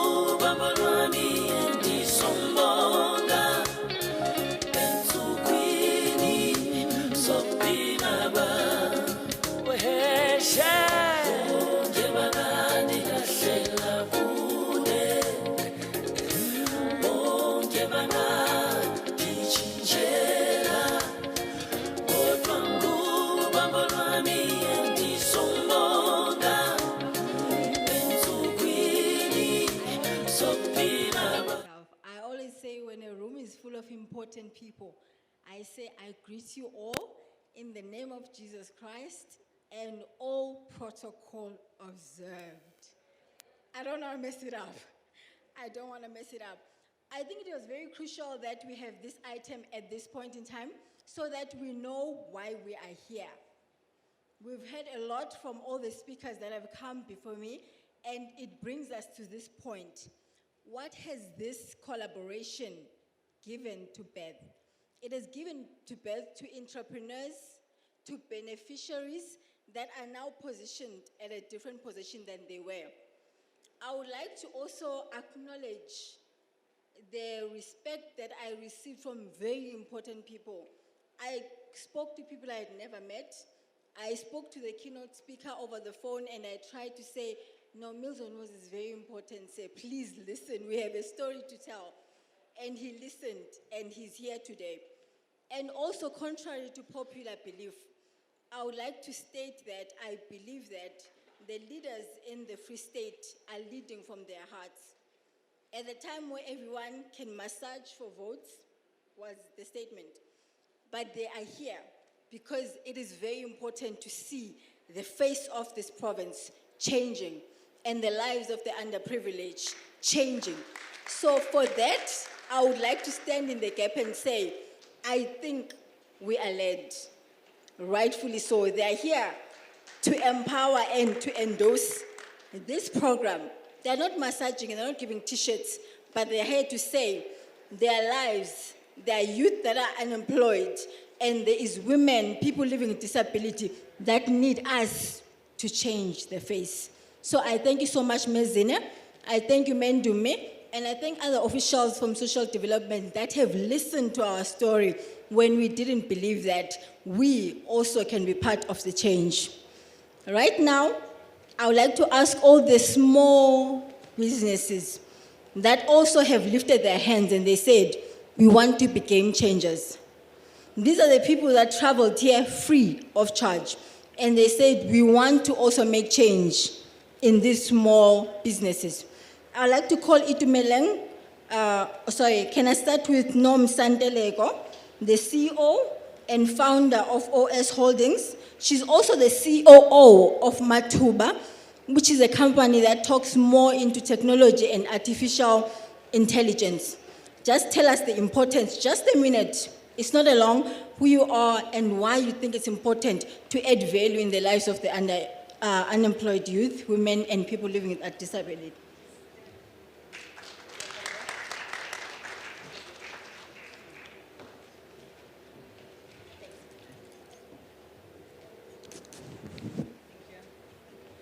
Thank you very much, Program Director. Ladies and gentlemen, good afternoon. I'll just say all protocol observed. My name is Nom Santelego. I'm the CEO for OS Holdings and COO at Amatuba AI. This day for us is very important as a technology company. We believe that technology is the driver of businesses. You know, we use technology to ensure that the entrepreneurs are able to get value in understanding if their businesses are profitable or not, and they can use technology to drive their intelligent decision making. And we are a strong believer of empowering entrepreneurs because we know that in South Africa there's a high rate of unemployment. So if we empower people who are employers, it does reduce the rate of unemployment, but most importantly, it reduces the hopelessness of youth. So we are appreciative to Mills and Wheels for actually giving us this opportunity to partner and collaborate with you as well as your entrepreneurs. Thank you very much. I appreciate it.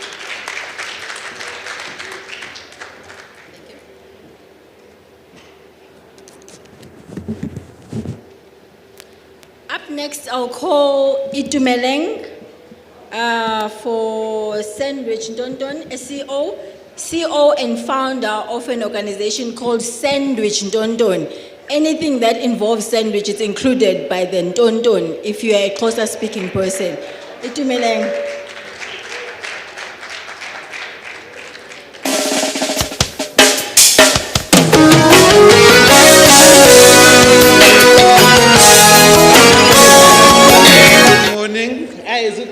Afternoon. I'm Itumeleng Likomanyane. One of the mentors by Lenghore, they're going to come on board to actually take the few entrepreneurs that are going to be on the program, but I don't like to call them entrepreneurs.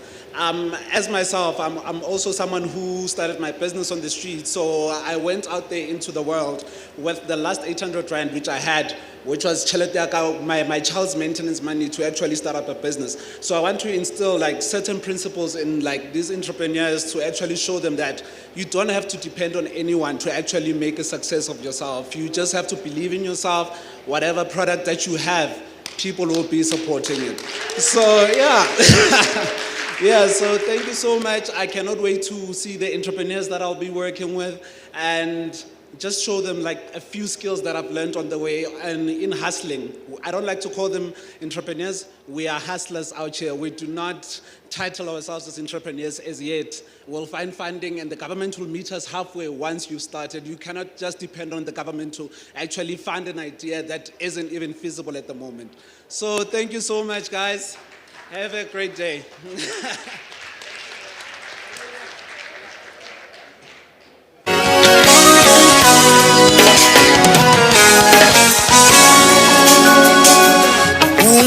And our careful selection of the entrepreneurs was not a mistake. We are talking to young people that are able to achieve anything they want. To women, so you will see a representation of women in the mentors, and you'll also see the dedication in all the mentors that will be coming up. Up next, I would like to call Sam Kuli. She is the CEO and founder of Phoenix Health Fitness. We are talking all things food today, not just producing and consuming it, but doing the correct way. So Sam Kuli is a CEO and the founder of a fitness center, Phoenix and it's Phoenix Health Fitness, and she's also a personal trainer at Virgin Active.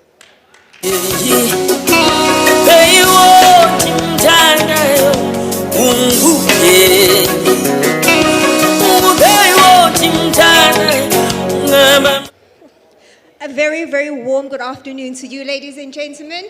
All protocol observed. So you don't get it wrong. My name is Sam Kulu. As they have introduced me, I am the founder of Phoenix Health and Wellness. We coordinate golf days, we do health and wellness days. I play golf myself, and we also offer personal training services. On the other end, transportation as well. I'm in logistics. We do building materials, we do fuels, and we do minerals as well. For me, being here is exceptionally important because I am a product of skills development. I'm a product of understanding that you need to understand yourself. You need to be an absolutely amazing person to the T in order for you to help the next person and help communities like Meals on Wheels.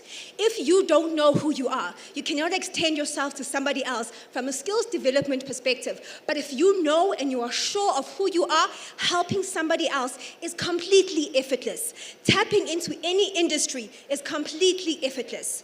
I stand before you guys today and I urge you to invest in yourself first and then extend a hand to the people that need us out there. Not only those people, but the people around you, the people you spend time with, and the people you influence.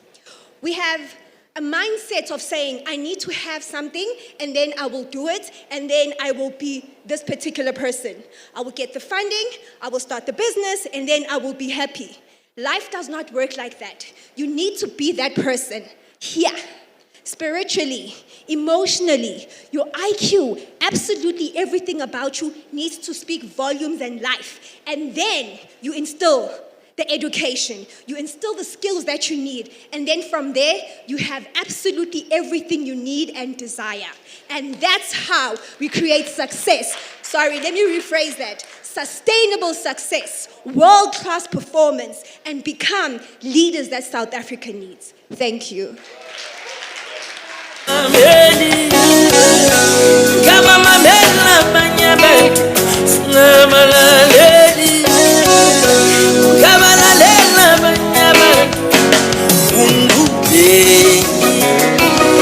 That our entrepreneurs, upcoming entrepreneurs, are in safe hands. Did we get that? It's all in here, in us. Let me finish with the beautiful ladies. Can I ask Z to actually come up as well? Z is also a CEO, and she is she's a founder actually, she's the CEO and the founder of Personal Development. She's got an organization called Last Letters. She's also a personal developer. So I think our entrepreneurs will be empowered, but also emotionally empowered. I've got beautiful ladies here. It's also very good to watch, guys.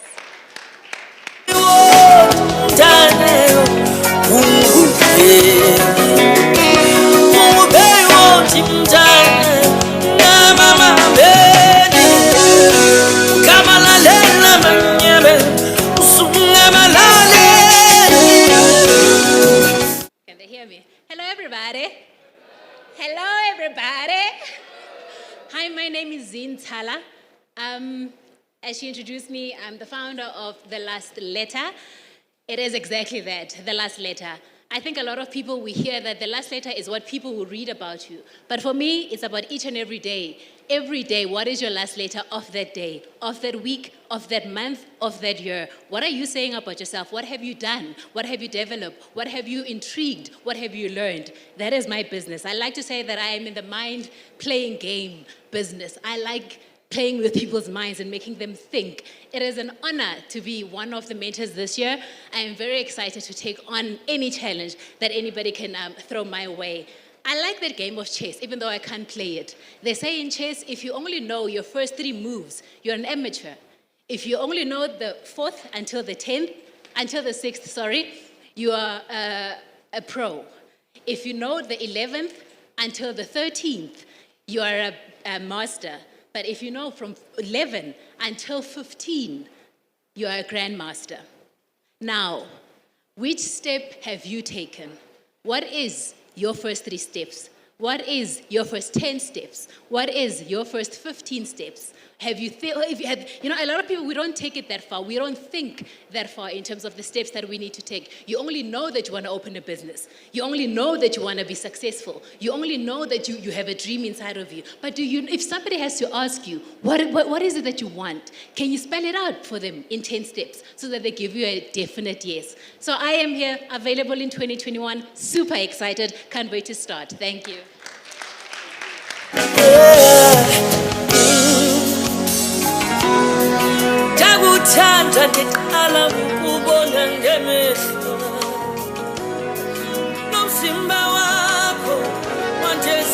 With the small businesses only, we are also targeting big corporates.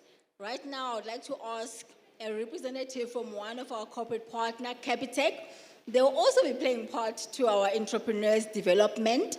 I'll ask Naomi to come up just to say that how will Capitec be adding value to the entrepreneurs? Because remember, we can have successful people that have money, but if they don't know how to use the money, how to spread, how to make it go a long way, and how to manage and budget, then it's a recipe for disaster. So I'll ask Naomi to actually just come up as one of our mentors.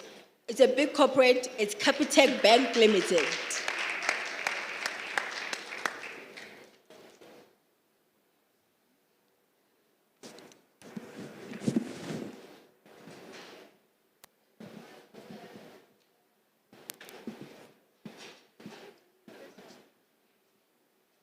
Good afternoon, everybody. My name is Naomi. I'm the business manager for Capitec in the Free State. Our relationship with Meals on Wheels goes from helping them and assisting them in the kitchen, as well as providing some financial skills training to the individual parties and people that might need that. If we talk about financial skills training, we talk about savings, we talk about how to budget in this economical circumstances where we currently is. We all know that budgeting is a huge problem and not everybody is able to save. So our aim and our dream is to help people to understand what they can do with the little money that they do have in a month to save and to budget. Thank you. Zinwele zam ndingumAfrika. Zinwele zam ndingumAfrika. Better and bank better, hopefully. Right now, I would ask Clocks. I struggle with his full name, he knows. From Moja Chicken, he is the founder. and the CEO of Moja Chicken, started their business in a container, set up of a shop. They still do it like that. It's their brand, it's their trademark. Now I think he's literally about to open his 23rd store. Please correct me if I'm wrong, folks.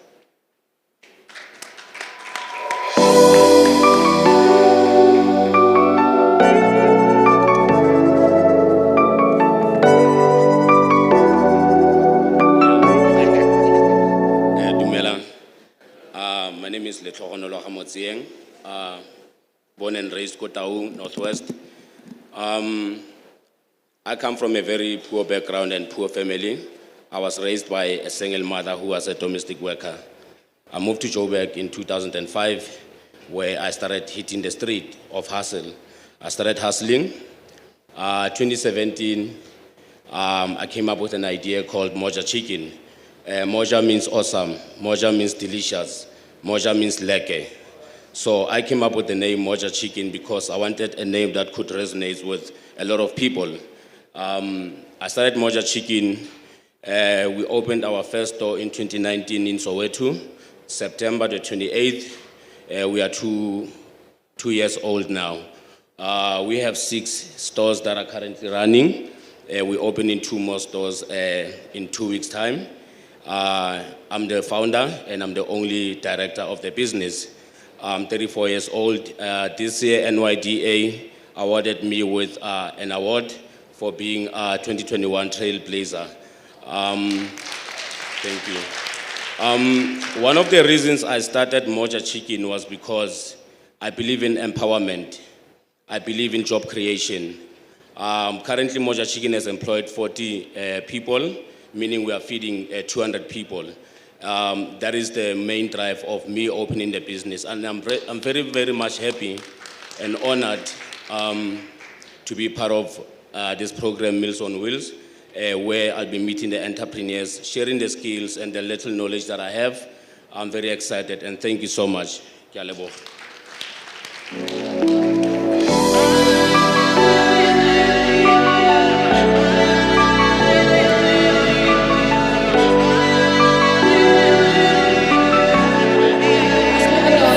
We'd like to ask Mac to come forth. He is the CEO and founder of Basani Cleaners.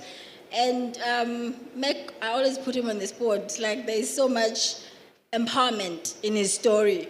And we believe that that will actually even empower the young people that are going to be looking up to him. Not just young people, but women and people living with disability.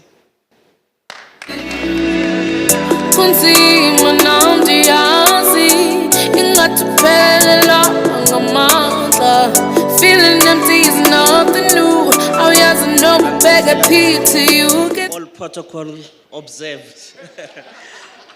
My name is Macmillan Masoka. I am an executive producer for a TV series on SABC1 Sundays called Hush Money. I also own a franchise of Moja Chicken. But most importantly, I own a cleaning company called Basani Cleaners, which is in competition with your Bidvest and the Rento Girls. We are a national cleaning company. But more than that, I am a former homeless person. So this is very important to me. Thank you. It is very important to me because this is an opportunity for me to plant a seed and watch it germinate. Being here is an opportunity for these young entrepreneurs that are coming up to not go through what I went through when I started in business. I'm here to carry them and make everything easier for them. And thank you so much. I'm honored to be here. And Meals on Wheels, thank you for kicking butt. Dr.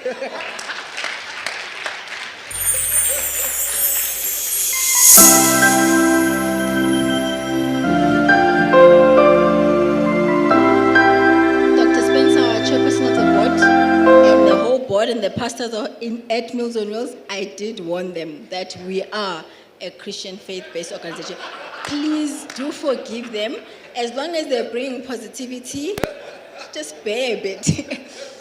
I think it's very important to highlight before I actually call our guest of honors today that when MEC of Social Development, Mema Minki, called us as Meals on Wheels, she said, I truly want to make a real change. And the real change that I want to make, I want to see all these beneficiaries exiting the system through entrepreneurship, through food gardens at their backyard. That is why it was very important that in the midst of the busy schedule, she comes and see part of that dream being fulfilled. So before I call the entrepreneurs, I would like to call upon Buchware Romashishi to come join me on stage, MOWCSA to come join me on stage, ZA to come join me on stage, because it would be an injustice for me to call the people that we are about to meet now without them on stage, because it is really their hard work, their dedication into the bigger vision. We are a small team that have driven this project, but we are backed up by a greater team. It has been amazing to have the support from all the provinces, all our directors. Some couldn't make it, but they are watching with us live.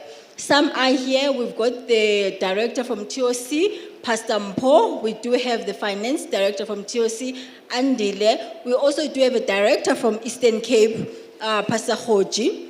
It's not a mistake. All our directors are pastors, because when you are doing such great things, you need to be kept in check by the Holy Spirit. So they are our drivers in the different provinces. I also have my colleagues that from the warehouse.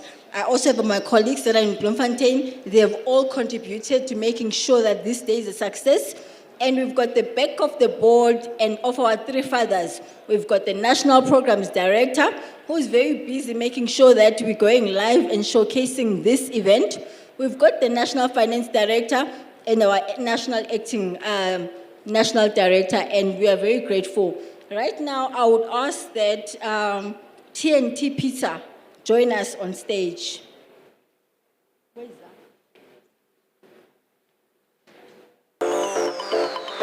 TNT Pizza. They've also baked some pizzas for us.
That's TNT Pizza video. We'd like to apologize on their behalf. They're still baking the pizzas that they want you guys to taste today. And they've invented their own product, which is called Kota Pizza. That's their own original recipe, and they're making sure that all of you get to taste so that you can be their clientele. Up next, I would like to call the Dynamic 8. This group, they are venturing into detergents. So I think they will get a lot of information from Basani Cleaners. We'd like to call them to come up on stage, please.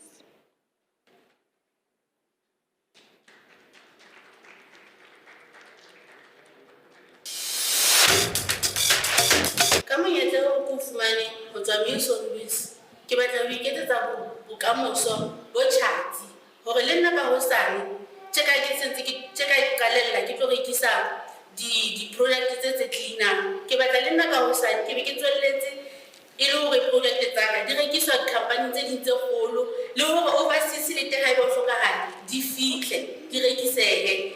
And I give out one of Bale po emo bone ke lo bona hantse ke tla ke hola ke batla future e ke ketsetsa yona nuje e be future e le gore le bona ka hosane ba ntse ba tlo edela bophelong ba bona hore ba tswele pele ho feta ka mokgwa o nna ke ile ka achieve ka teng.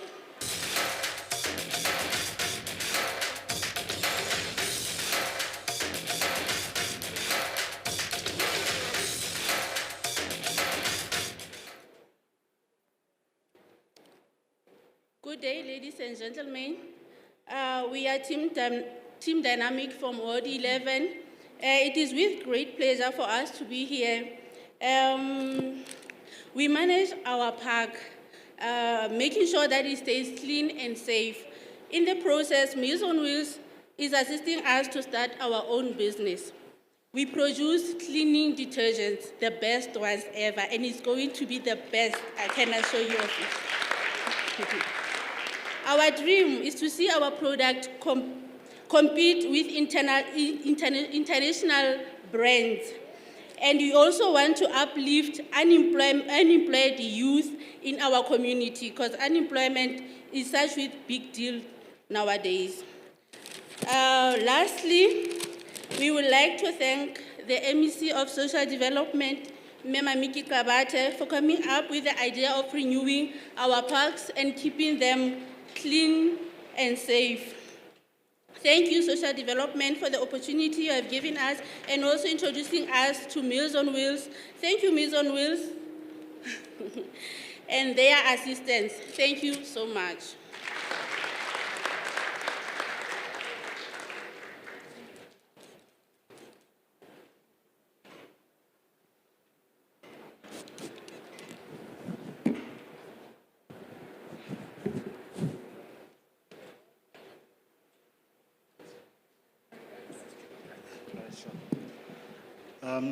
At this time, we'll call Tlamahano Blind Association to also come on stage.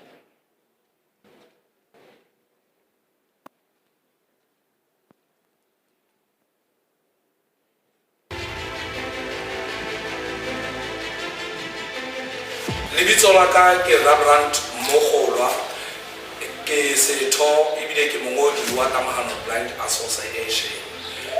Dintho tseo lefapha di re etseditseng tsona ka thusano le Meals on Wheels ke dintho tse ntle haholo hobane ha re sheba hore rona batho ba qadileng ha re hlalosa lentswe lena disability re bua ka hore disability is an element of poverty. Mara ka morao ho ba lefapha the social development le Meals on Wheels di fihle ka mo hare ho rona re bona ntshetsopele e kgolo haholo hobane pele hwane batho ba sa bonene re bua re bua ka hara malapeng batho le ha ba bona motho a sa bonene ba bona an element of pity motho ba bona hore a kekebe a etsa lotho empa le ka mo ba lefapha social development le Meals on Wheels di fihle ka mo hare ho rona pele ho hane le etsa di-self-help project mara lo tjena se re kgona ho etsa dintho tse e leng hore MOWCSA di re fa tjhelete.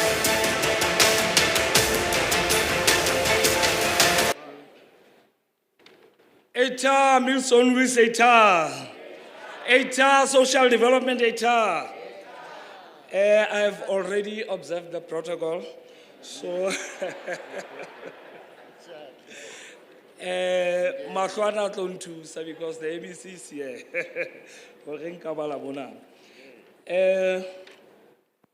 The partnership between Tlamahano Blind Association and Meals on Wheels Community Service officially started on the 9th of March 2021. They assisted us by ensuring that the sanitizing stand we produced are of high quality and meet the standard required for sales in the market. With their assistance, we attended the budget speech by Mamiki Tabate, MEC of Social Development, on 24th March 2021 at Botshabelo Lenyora La Tuto. We had a stall where we displayed our sanitizing stand design banner for our protective workshop. Meals on Wheels has donated a Jinx machine. The machine assists us to cut the steel metals for sanitizing stand into equal and identical pieces. We can cut the metals very easily and fast. Their technician also assisted us with the agricultural project. Our partnership has been growing from strength to strength, and we are realizing the aim of the Department of Social Development to provide job opportunities, skills training, and develop social and vocational skills, focusing on the transformation plan of protective workshops. With their assistance, Tamahano Blind Association can be able to maximize the production of products. As Tamahano Blind Association, we are also realizing the 3 objectives to ensure that persons with disability that have low skills can function in protective workshop, have the opportunity to the part of business venture, and facilitate small, medium, and macro enterprise. On behalf of members of Tamahano Blind Association and ourselves on the management committee, we are grateful for the assistance from Meals on Wheels and the Free State Department of Social Development. ETA.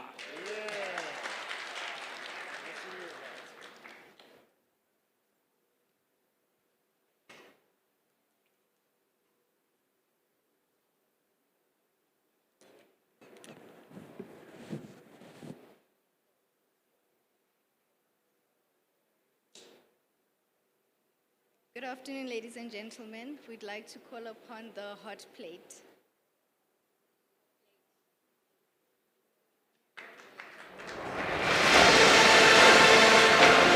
Hi, my name is Ndibale Nkoro from Ward 8, Bergman and Pieterswaard. I'm from Bergman, and we have met social development and Meals on Wheels. They gave us an opportunity to start our own businesses. So we will be working as a co-op. So now I am very much excited in doing my own business, meaning working together in partnership with other team members. So we'll be doing our business selling food. We'll be making quotas, chips, and rations and fishes, which will be selling it fast, and we'll be making fresh food. In that business, it will be called hot plate. Hot plate, it means like we are selling something that is very hot and fresh, crispy. I mean, like guys, you guys are gonna enjoy our food. Left and right and center, we'll be doing our best. It will be good services that we'll be providing you guys with. So we are very much excited in starting. It's not all of us that get an opportunity to start our own businesses. So we are very much happy, and we really like to take this opportunity in our own hands. Thank you. Good afternoon, ladies and gentlemen. Here it's Ndibale Nkoro from Ward 8. I will be representing Hot Plate. Me and our team will really like to appreciate this opportunity that was given to us. The way I'm excited, I really do not know what to say. However, since when I'm given this opportunity, I have to make it a point that these investors and funders, they are willing to help us, because some of us, we coming from the background that is not right, that is really, really saddening. However, I do not have time to explain that background, because now I've got this opportunity that is going to take me out of that poverty. So reasons why we really taking this opportunity is that because this is our everyday dream. It has been our dreams to have our own businesses, because it's not really nice for us to work for someone else. As it is, you find or you want to make changes. However, the owner of the company or whoever that we are working for will say, no, this is the rules, this is the protocol that we need to work with. But if you have that opportunity to run your own business, it means you're gonna make it a point that you reach whatever goals that you want. Thank you.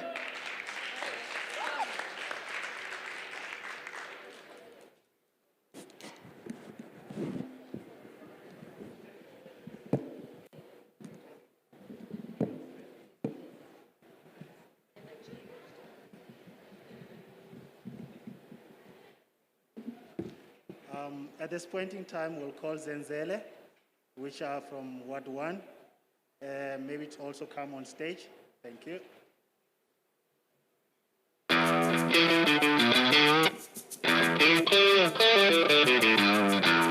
Hi, Kilindwe Phillips. I am Pula Mabudu. This is Richard Majalamba, Khoto Twanghai, Edwin Mukam, and our business name is Zenzele Lucha. Zenzele Lucha is something in Hore, Ebato uplift the community, a business in Hore, Emo community. And then I want to so ke kopane le Milton Wills ya rena contract 3 months which is ena rena ya stipend nyana se ka gona go beya bo itse mo tsa go dira ke bo dijo bo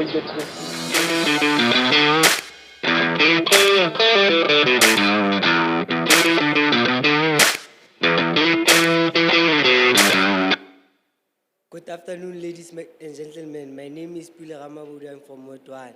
I'm the team leader of Zenzele Lucha. I would like to thank Social Development and Meals on Wheels for the opportunity they've given us, and also the opportunity to meet other entrepreneurs so that we can get skills from them. Thank you, Meals on Wheels.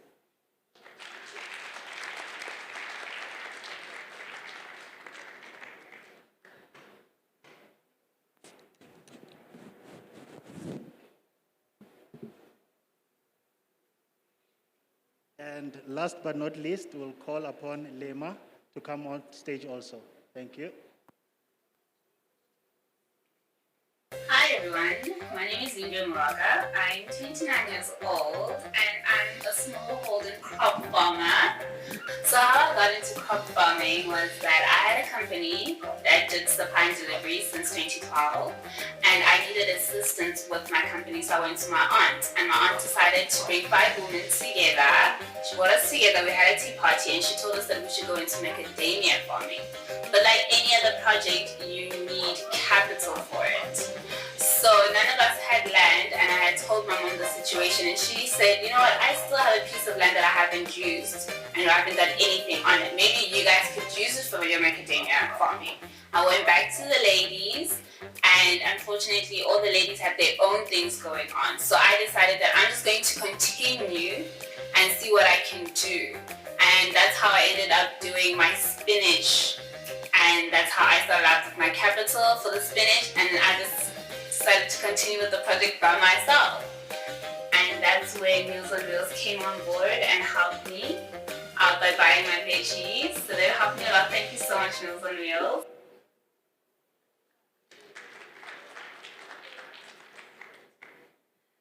Afternoon, everyone.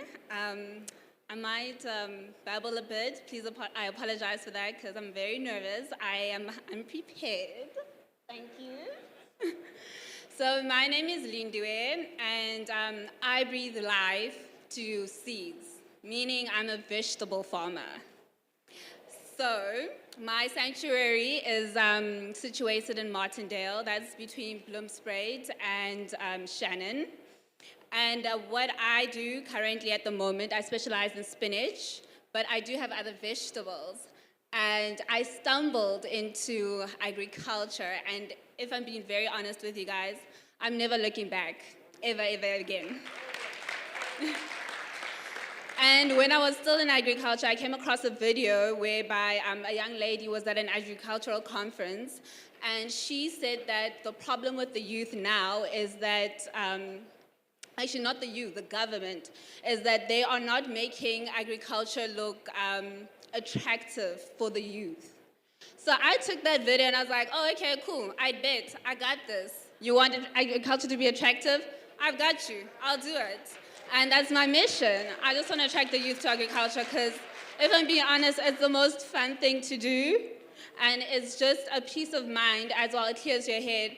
And also if you have the right team. And if I'm being honest, I've got the great team. And if you don't mind, I'd just like to thank one of my team members, Gege there.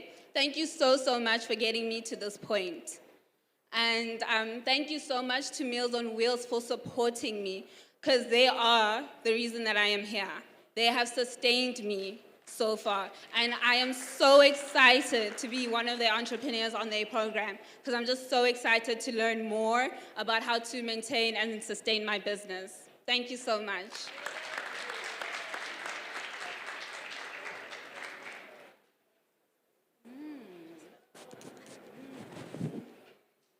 I think we all agree, ladies and gentlemen, we do have the right class.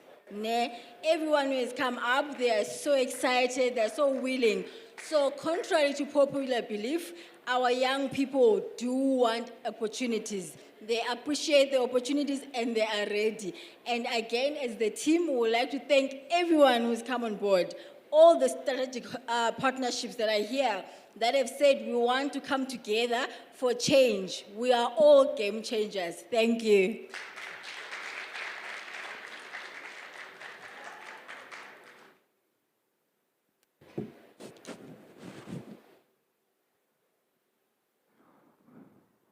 Ooh. Okay, that was inspirational. Can we please give everybody else a huge round of applause one more time? Can you just help me in saying that halala Meals on Wheels, halala? Halala Meals on Wheels, halala? Heita Meals on Wheels, heita. The readiness was actually displayed from the mentors. I mean, did you guys hear how eloquent they were when they came here? The confidence, everything else, it's out there. All that they need, it's just support, support, and more support and collaboration going forward. Let's all give all the mentors a huge round of applause. Thank you, thank you, thank you. Do not let anything hold you back, especially your mind. Go out there and be a doer. We must stop this thing of yapping too much, yapping too much.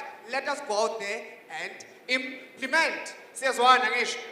Can you please just give yourselves a huge round of applause for being here? As we move right along swiftly onto our program, earlier on we had Mr. Ernest Khosa, who gave us the keynote address. Now we are going to have Mr. Neptal Khosa. The difference is in the S and the Z. So ki Khosa and Khosa.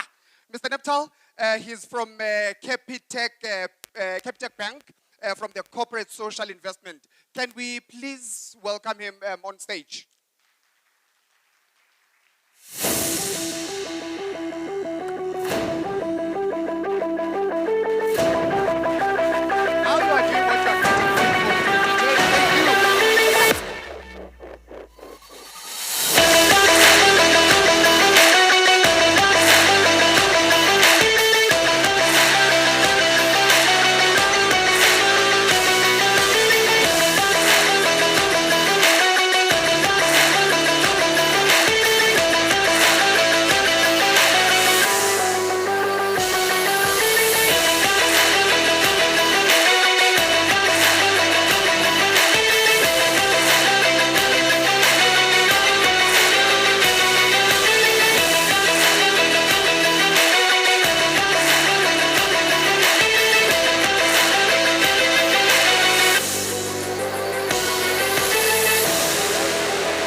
Good afternoon. It's actually encouraging to see young people occupying the space, especially within the small business sector. But also what I've observed is the innovation that young people have. And it starts with the greetings, right? The older folks like myself, we will read the list with the dignitaries and the least important people. And young people come and say, well, all protocol observed. And I'm here to say, good afternoon, everyone, APO or APO. I'm a 2000 like that, all protocol observed, APO. On a serious note, all distinguished guests and everyone who's here, I welcome you. And I want to thank the Meals on Wheels team for inviting us to this auspicious occasion. Before I go any further, I just want to say this, just in case I forget. The board and everyone who is out there internationally should actually stand up and be proud and put their hands together and applaud for the management team of Meals on Wheels South Africa.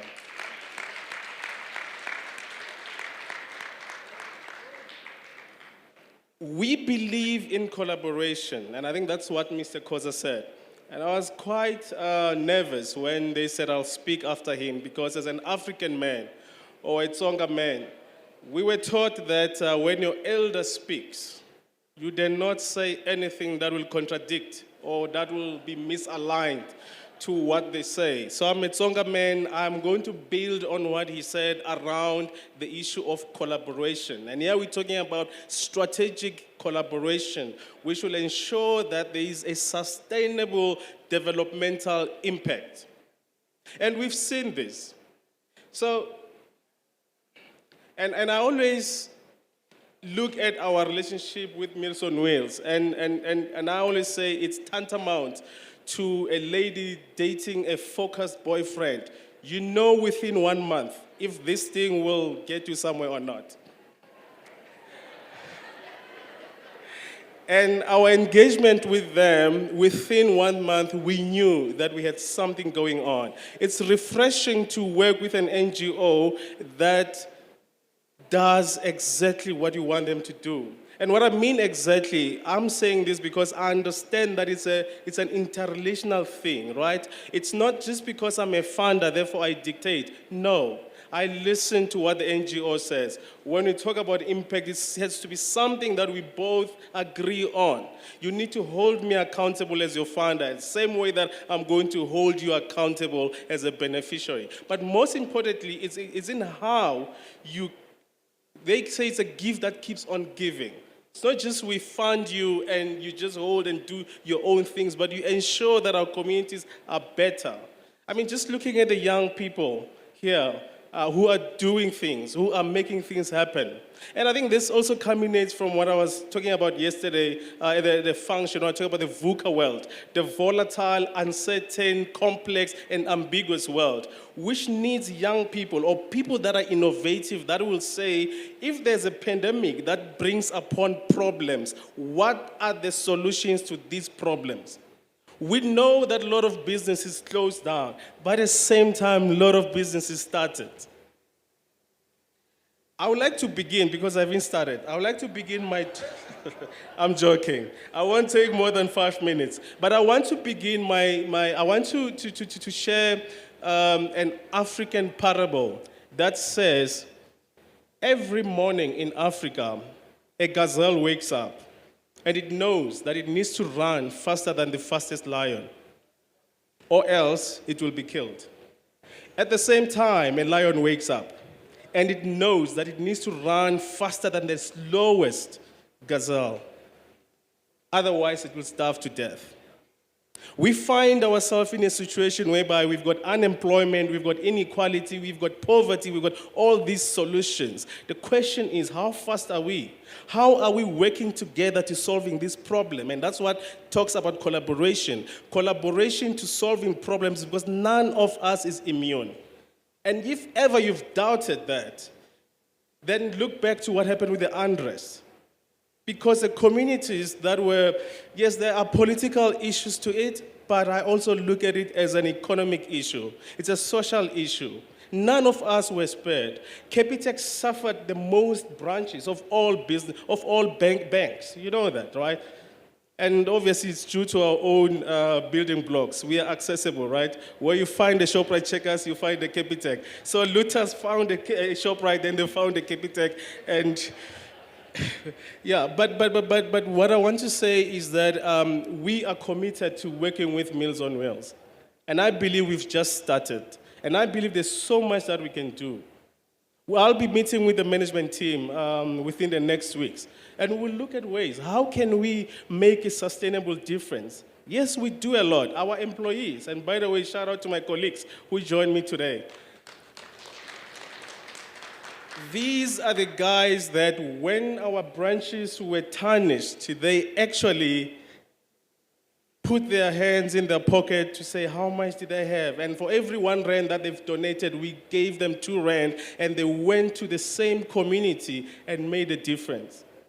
More than 400 employees of Capitec between July and October, more than 400 volunteered physically in communities.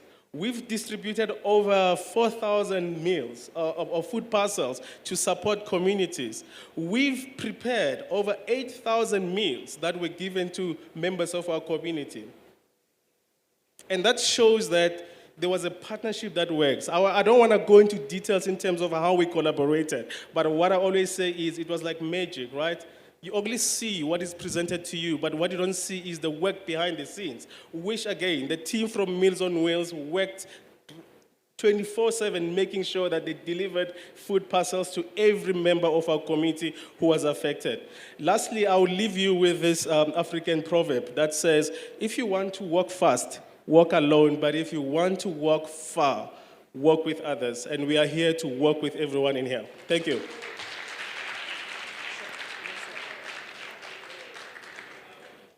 Nice one, my brother. Can we please give him another beautiful round of applause? Thank you very much. The big question is, are you a lion or are you a gazelle? That is the question. So, moving right along, can you guys please help me in welcoming the Honorable MEC of Social Development, Mamiki Kabate, who is going to tell us on their journey as government on partnering with non-profit organizations. But before that, we are going to have they are going to play a video, so let's just watch the video, and then immediately after that, the video, she's going to come through. Let's welcome her with a huge round of applause. Mamiki Kabate.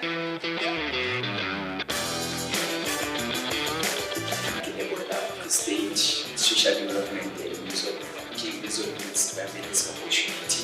Thank you so much, Meals on Wheels. I would like to thank Meals on Wheels, and State Social Development. So this opportunity from Meals on Wheels and Social Development, even my councillor, it's a great opportunity. Social Development, Meals on Wheels. MEC Social Development. Le Meals on Wheels ka opportunity e ba fileng batjha ya bulela kakhulu inkosi.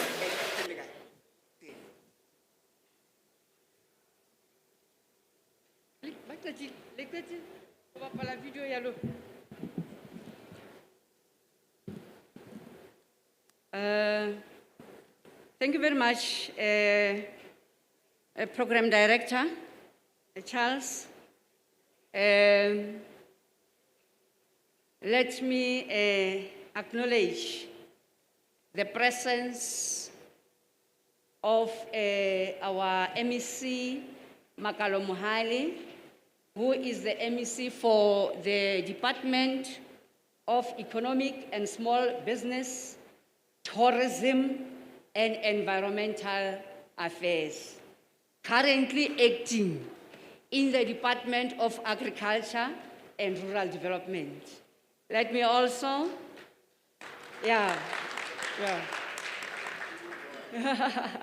let me also appreciate the presence of the Chief Whip of the NCOP, Ntate Seiso Mohai, who is always, at all times, very supportive for the programs of Meals on Wheels. And he's not alone, he is with his beautiful wife, Moi Mahai.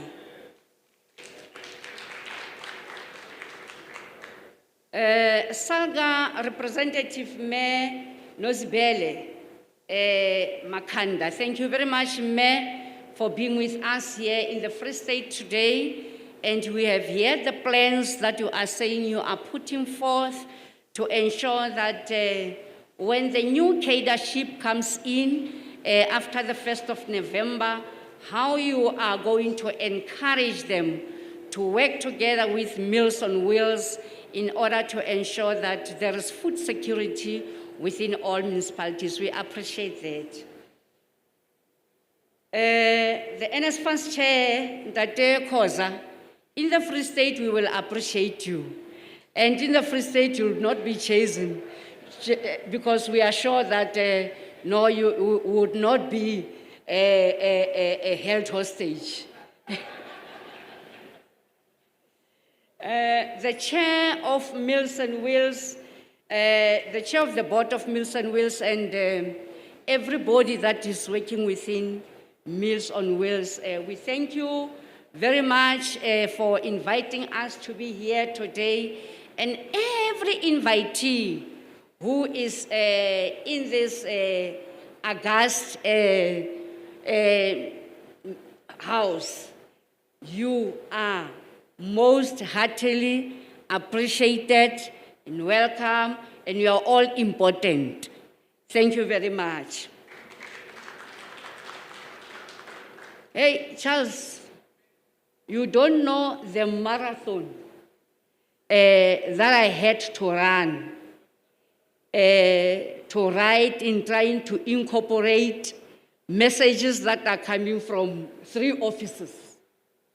The Office of the Premier, the Department of Agriculture and Rural Development, and the message of the Department of Social Development. You gave me such a huge task.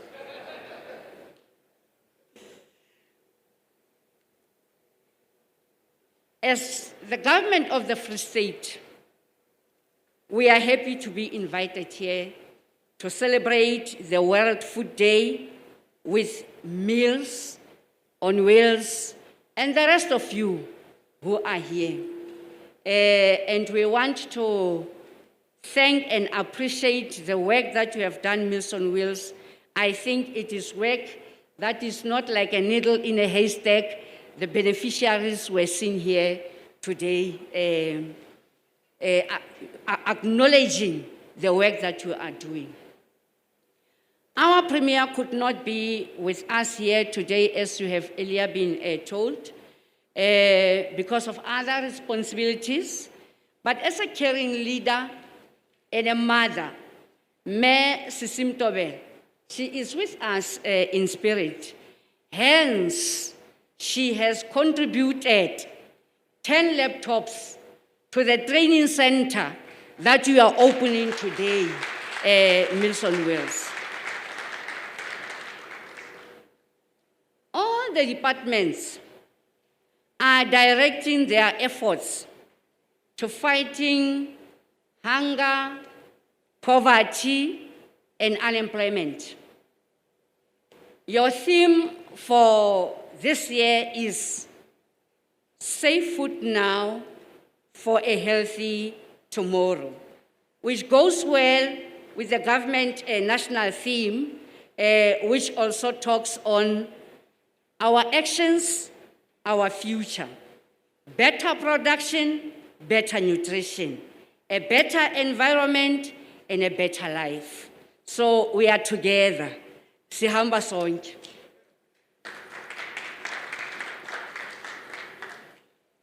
As social development, through SASA, we assist 1,047,920,000 people with grants in the Free State. Something that we are not necessarily proud about, because our wish is to see people working for themselves, being sustainable, and not being dependent on grants. Every time when the budget of social development increases because of challenges that are increasing, we get worried.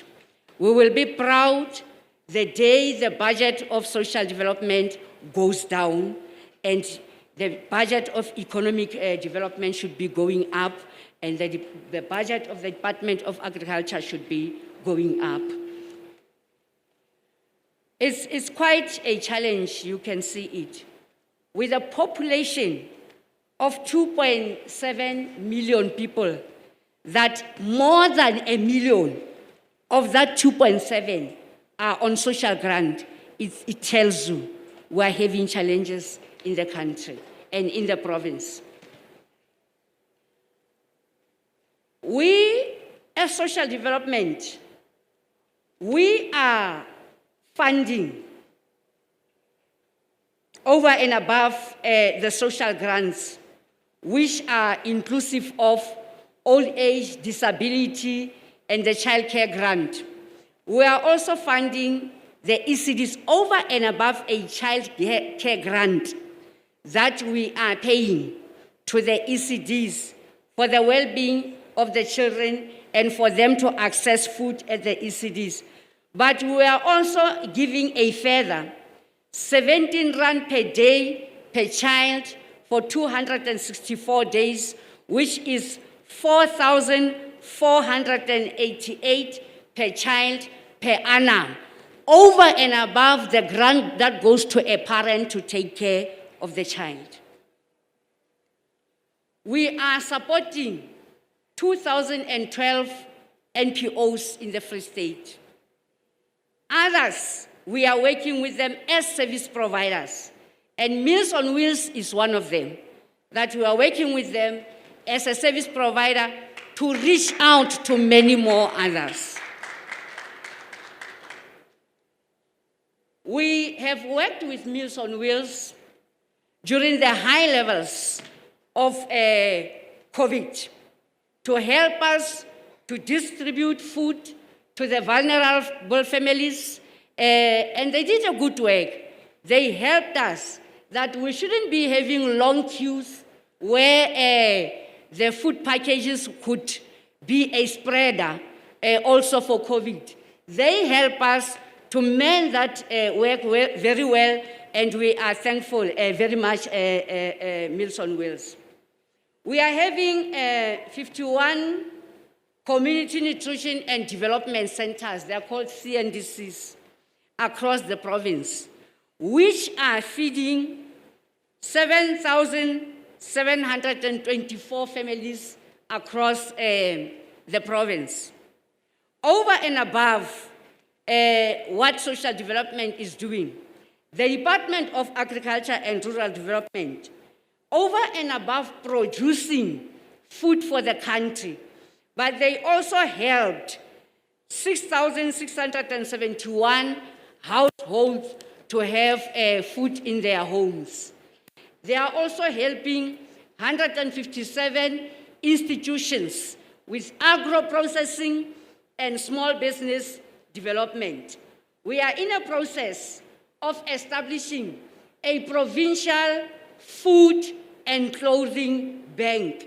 We have sourced the services of ADRA, which is a sister organization to Meals on Wheels.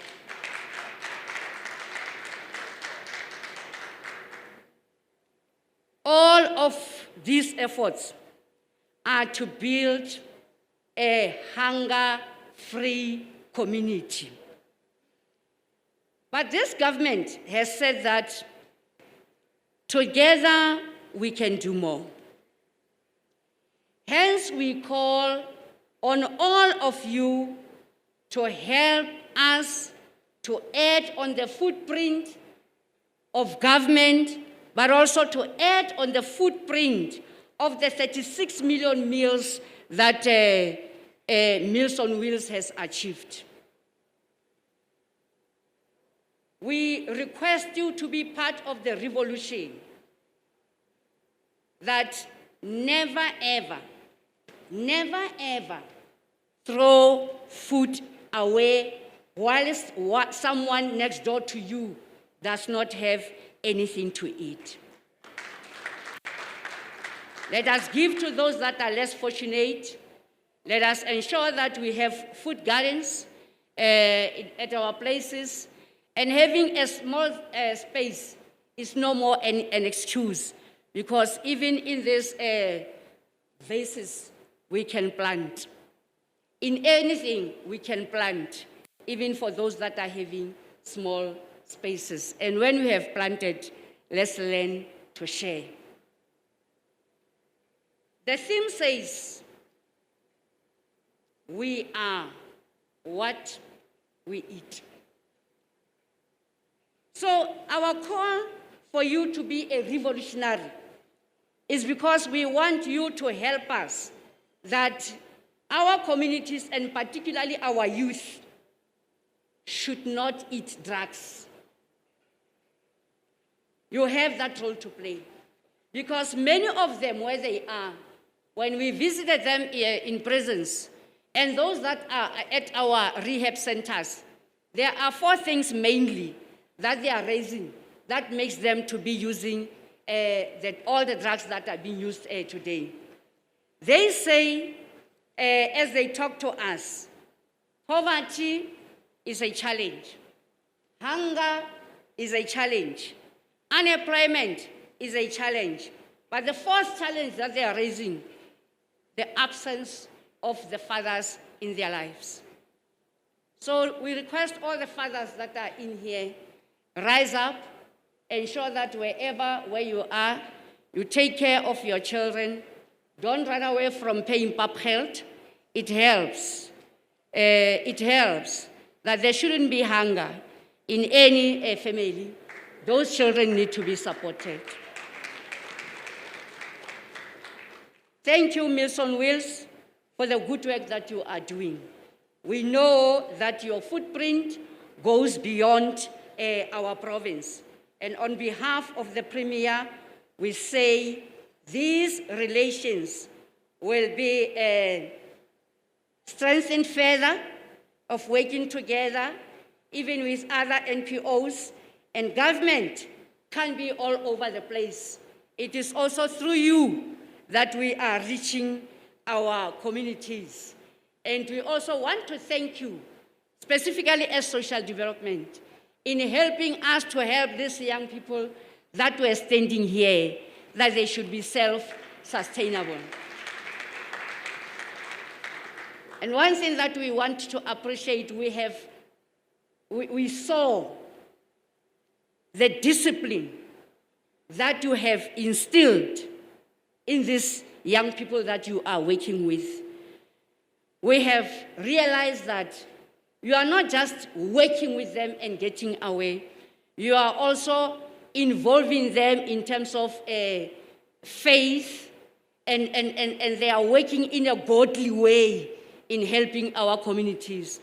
The 12 parks, Tate Mohai, that we are doing with them, particularly in Bloemfontein, they were the dumping places. We requested Meals on Wheels to help us to turn those dumping places into youth parks. Those dumping places were a haven for gender-based violence. Many women and children were killed at those dumping places. And our intention is to call those dumping places after the 12 disciples of Mandela.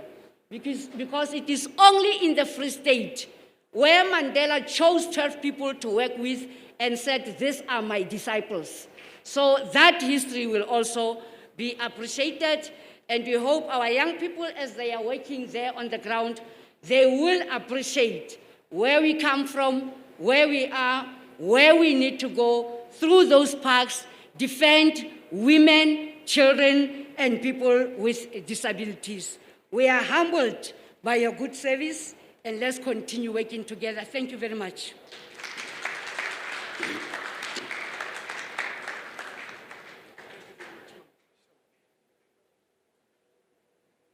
I am not sure if it's only myself. MEC, you will forgive me in advance. You know, when we had the mentors up on stage, one spoke after the other, and they said a lot about the MEC of Social Development, you know? And there, as I was sitting, I'm like thinking, okay, hey, this MEC is working, man. But then in my head, I already created an image of this MEC. And I did not expect to see an MEC who is, like her right now. I expected somebody who is huge, based on the work that she's actually doing. Can we please give Mema Miki a huge round of applause? Halala, Free State government, halala. How on earth can you lead them if you don't love them? If there's one thing that I got from what the MEC was saying, as she was talking, and I'm like, she was not speaking like an MEC. Not in a bad way. You know, she spoke like a mother. She cares. She spoke from a space of love. You know, it was like she's doing this for her children. You know, only if all politicians could be like this. Can we please just warm her again with a huge round of applause? You know, with everything else that is happening now here. So clearly, to myself, it is that Mills on Wheels, with all its strategic partners, they are leading. So then now, this is the beginning of many more to come. So myself, I would love to see this being replicated all over the country, whatever that is happening today. Can we please just make that a reality? Can we please? And please, man, Free State government are routing other provinces on how to do this thing. Right?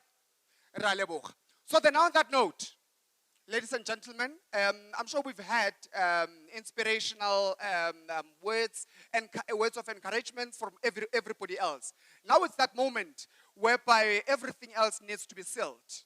I'm going to call upon stage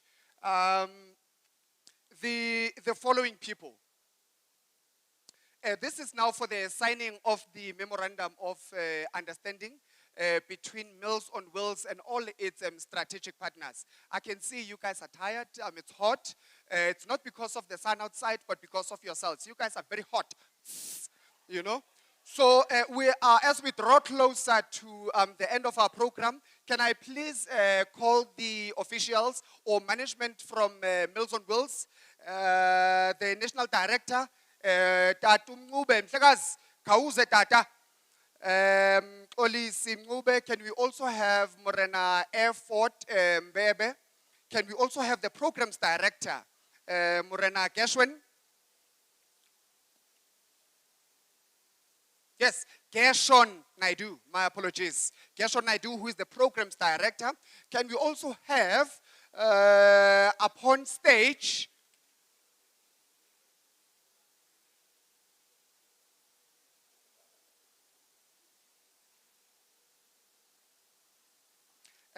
officials from the Department of Agriculture and Rural Development, as well as Glen College.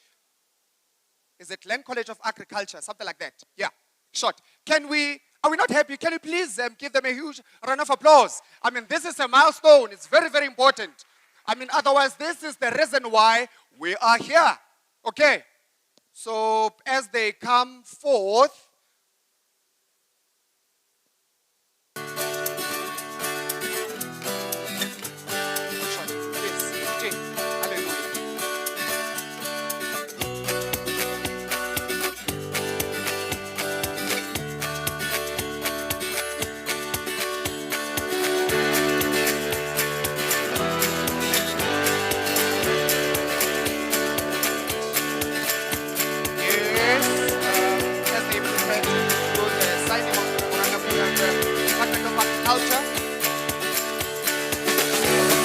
as we should be celebrating this, we all should be happy.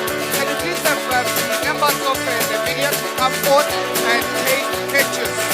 Even ourselves, ordinary participants, have witnessed this moment.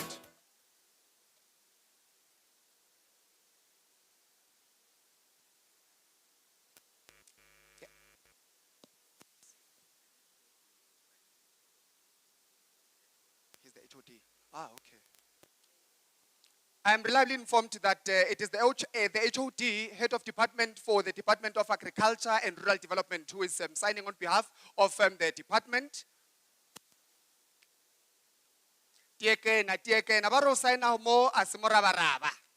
So this really means a lot, and we trust and believe that it will open even more doors for young people out there in communities.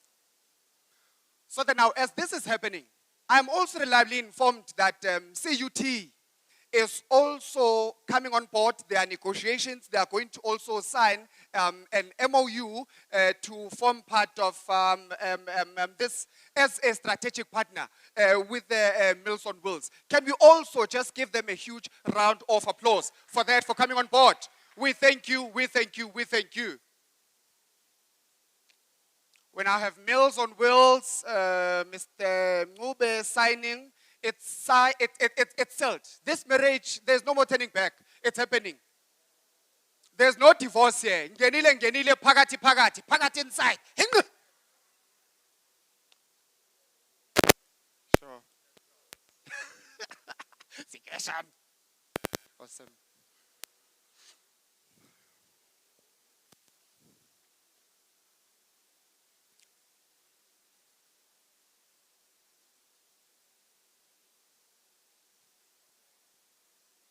Can we please now help in celebrating this as we witness this marriage of today? Let's give them another huge round of applause as strategic partners and the signing of the MOU.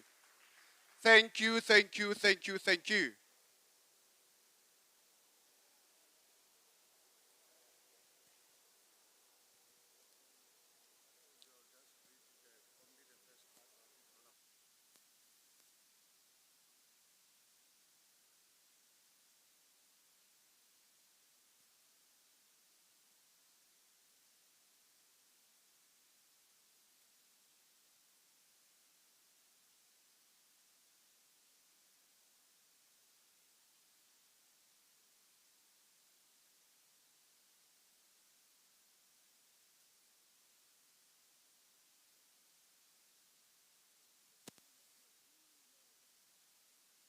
Wena muhle, wena mubi, phakathi, yamthatha.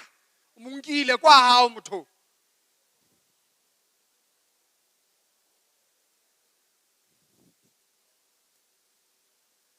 DJ, just some background music, sir.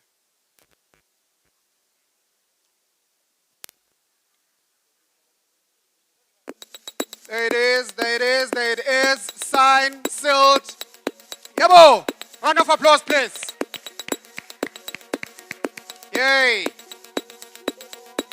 So we'll just have a few words from the HOD.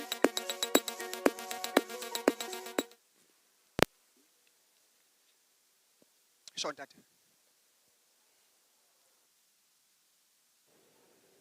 Is it starting? Yeah. Okay. No, thank you very much, Program Director. MECs, directors of Mills on Wheels. I've seen the prof and safe to say, all protocol observed. I thought it will be proper just to read the purpose and so that we can understand what are we signing off instead of just coming in here and sign. This is the Memorandum of Understanding on Academic collaboration between the Clan College of Agriculture under the Department of Agriculture and Rural Development and Mills on Wheels.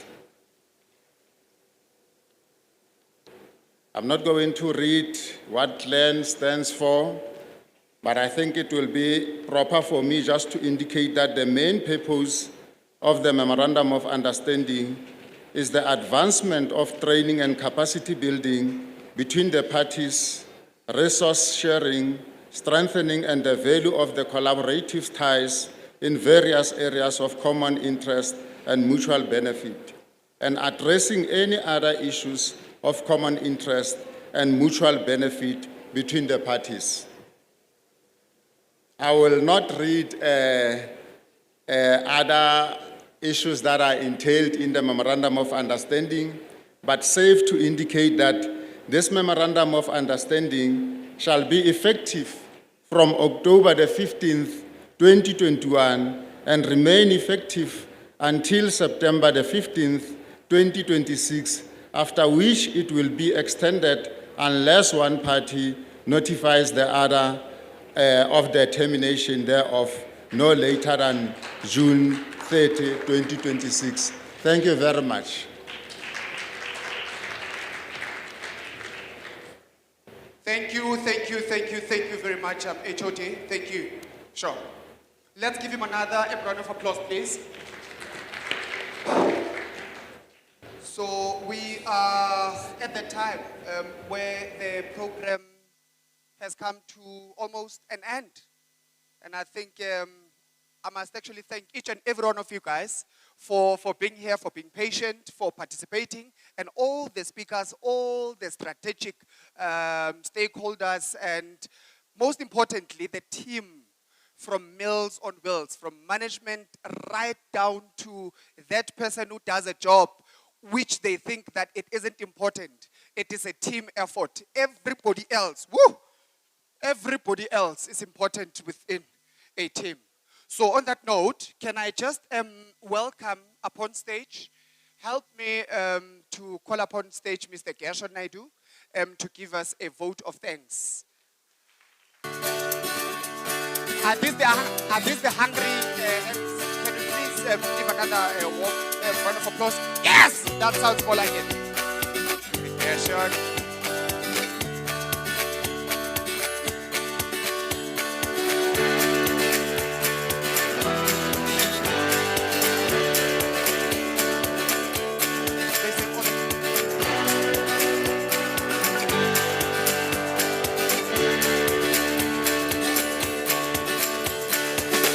Good afternoon, ladies and gentlemen. Honored guest, Master of Ceremonies. I've given him a new title, Sir Charles Pasha. Give him a hand, ladies and gentlemen. I was very nervous when he started his thanks, because I said, you know, he's taking all the words that I had on my long list here. But I see he missed out a few, so I'll just try to fill in the blanks. We'd like to start our vote of thanks, and I know this for some is a very tedious speech, but without all these people, we would not be sitting here today. So just bear with me. I'd like to start with the chairperson of our board and also the president of the Seventh-day Adventist Church South African Union Conference, Dr. Dave Spencer, and I'm told to take my mask off. Thank you. Thank you for gracing us with your presence, and we also have around him all the leadership of our church, the Seventh-day Adventist Church. Thank you for making yourselves available today. We also have amongst us MOWCSA board members. Thank you. We have our national leadership, our regional leadership, and some of the board members in our regions as well. You know who you are. You can give yourselves a hand later. Then we have, who in my opinion, besides our very special guest who I'll thank just now, is our branch managers. Now, while we were sitting here this whole morning, 180,000 meals were cooked and distributed to different communities in the 9 provinces of South Africa. So, ladies and gentlemen, our branch managers and those that have made it to be here today from 182 kitchens around Southern Africa, let's give them a hand. And now for our super special guests. Now, I started a list. And as the program went, the list got longer and longer and longer. So if I forget anybody or if I miss out a name, I beg for your forgiveness. But I'd like to start with our MEC for Social Development. Ma'am, you touch us. I remembered when we stood at the warehouse at the beginning of COVID, you risked it and you came and you stood by us as we delivered the first food parcels in the Free State. Thank you, thank you, thank you. Where's the hand, ladies and gentlemen? Thank you. And then I thought I had a lot of portfolios. Our second MEC that is with us today, Mr. Mohale, thank you. With a busy program like yours and the different portfolios you have, I'm glad you're looking so relaxed. Thank you for spending this day with us. We really appreciate it. And then Mr. and Mrs. Mahai, I don't want to say anything about the wife because that's already been said. Thank you for being with us today. We appreciate your presence, kind sir. And then we have from the Office of the Premier, represented by Zine Mahorosi. Thank you very much. And we're very excited about this representative because she brought the first 15 laptops with her that is donated to the Academy. Thank you. If you would express our appreciation to the Premier, we'd appreciate it very much. And then, Mr. Ernest Goza, we introduced you, and now we're appreciating you. And my new motto is implement, implement, implement. Thank you very much to the chairperson of the National Student Financial Scheme Aid. We appreciate your presence here. And then now to family, the other Koza, Neptal Koza. Sir, Capitec is now family. The relationship has passed that point where we're talking about collaborating. Now we're talking about how we can do it better than what we already done. Thank you so much. And then to our portfolio head of SALGA, Ms. Nozibela Makanda, thank you so much for that very inspiring speech. We really, really appreciate it. Yes, I'm just trying to find everybody. Thank you.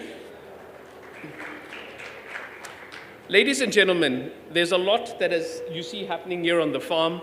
There's a lot of people that you see outside. All of this would have not been possible without the many donors who contribute to this organization.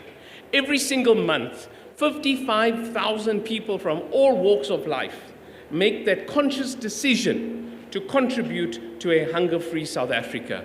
So to them and to all our sponsors sitting amongst us, a very, very big thank you.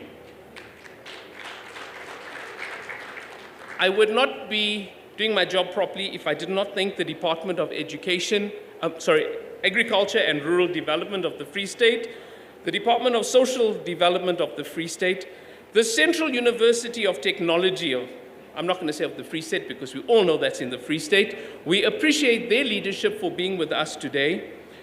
The leadership of Glen College, thank you. And OS Holdings, we heard this name a few times throughout this day. Thank you, thank you, thank you. And then when you drove into the farm, didn't it look beautiful? When you saw the fencing, you saw the tanks, you saw didn't everything just look nice? We really want to thank Eric and his team from Southern Cross, who brought their experience in the years of farming. Eric, would you just like to stand up, please? Thank you, ladies and gentlemen. That's Eric. We really just want to thank you and your team, sir, for making this place look as beautiful as it does. We know you put in many hours of hard work. I know that Mr. B was on your case for time, but you did it. Thank you to you and your team. You see a lot of cameras, you see a lot of photographers. We are streaming this. To all the teams that are taking this beyond Bloemfontein, a huge thank you. The training and development team under the leadership of Yanela Takawira, thank you. What you see, wasn't that awe-inspiring? So please keep on moving, please keep on doing what you're doing. And then, ladies and gentlemen, behind the scenes were a lot of people working day and night. I think the last month has been crazy for some of them. I think there's going to be a lot of leave applications from Monday onwards. To all of you that have been working, some drove from Johannesburg, some drove from Durban, some even drove from the Eastern Cape, just to make this day possible. To all of you, thank you. And then we mustn't forget Meals on Wheels, the catering teams, all the suppliers, and a person by the name of Dominique. Dominique, please stand. Now, this poor soul took the flak from everybody, but I think, it was handled with aplomb, and thank you very much. And then I'd like to place on record a special vote of appreciation to the late Dr. Dennis Baird and his family.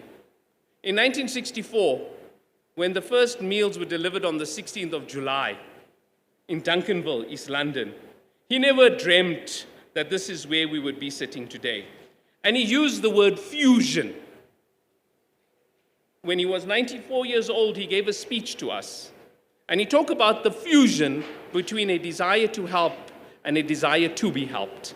And I think that is what we are seeing today. Pastor Gelderbloem, who was here earlier with us, a leader, and for many of us, our mentor, we really want to thank him because he was instrumental in getting this farm started. And then the late Drina Engelbrecht, who we are naming this academy after today. And for her family, for allowing us to use her name. Her husband is sitting here with us. I think he is Meals on Wheels. If you turn his phone around, you see he still carries the brand of Meals on Wheels with him. Brian, thank you for allowing us the honor of using the name of your late wife. And last, but not least, if there is anyone that I have missed out, I thank you. And all thanks and glory to our Heavenly Father, who we all aspire to be the best for. Remember, ladies and gentlemen, our actions are our future. Thank you very much.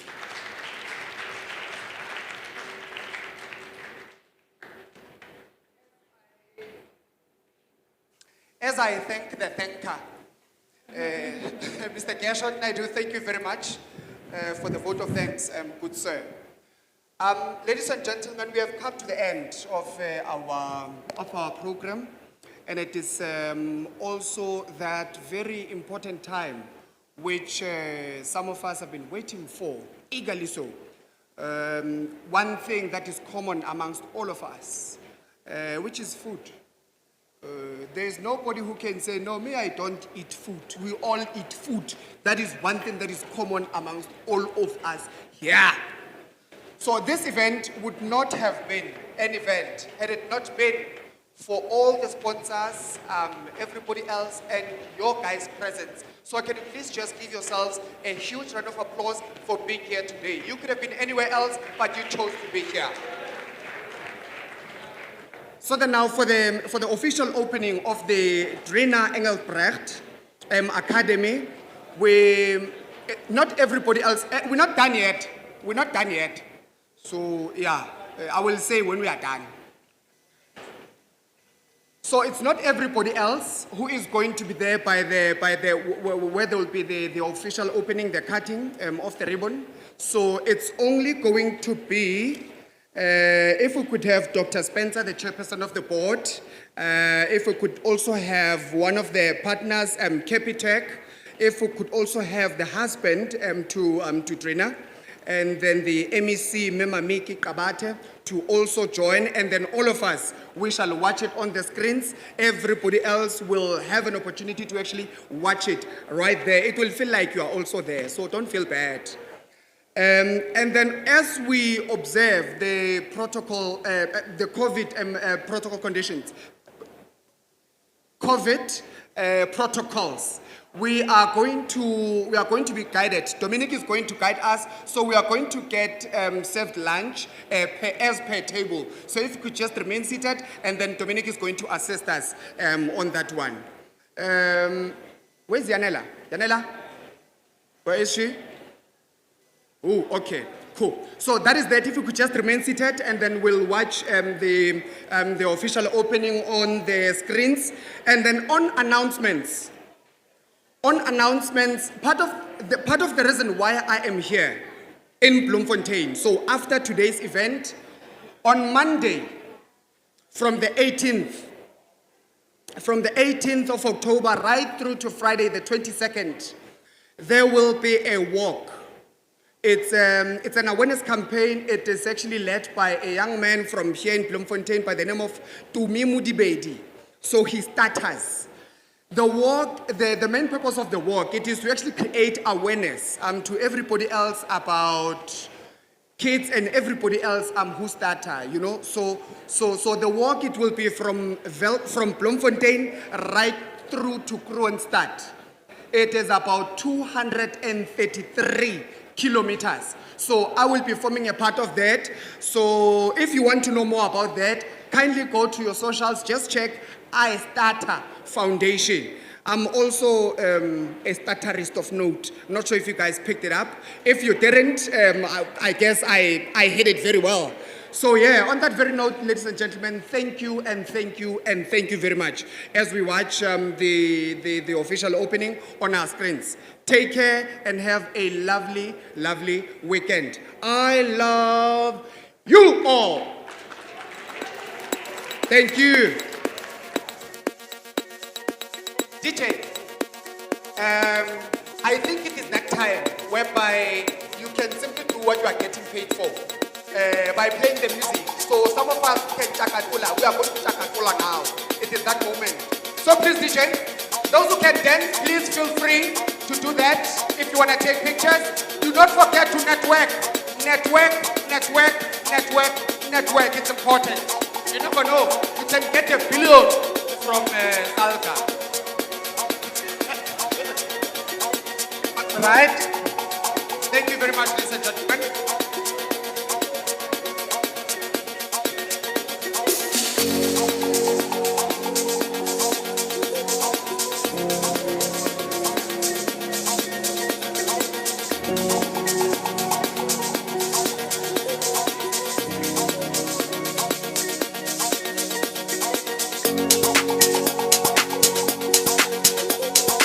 Thank you.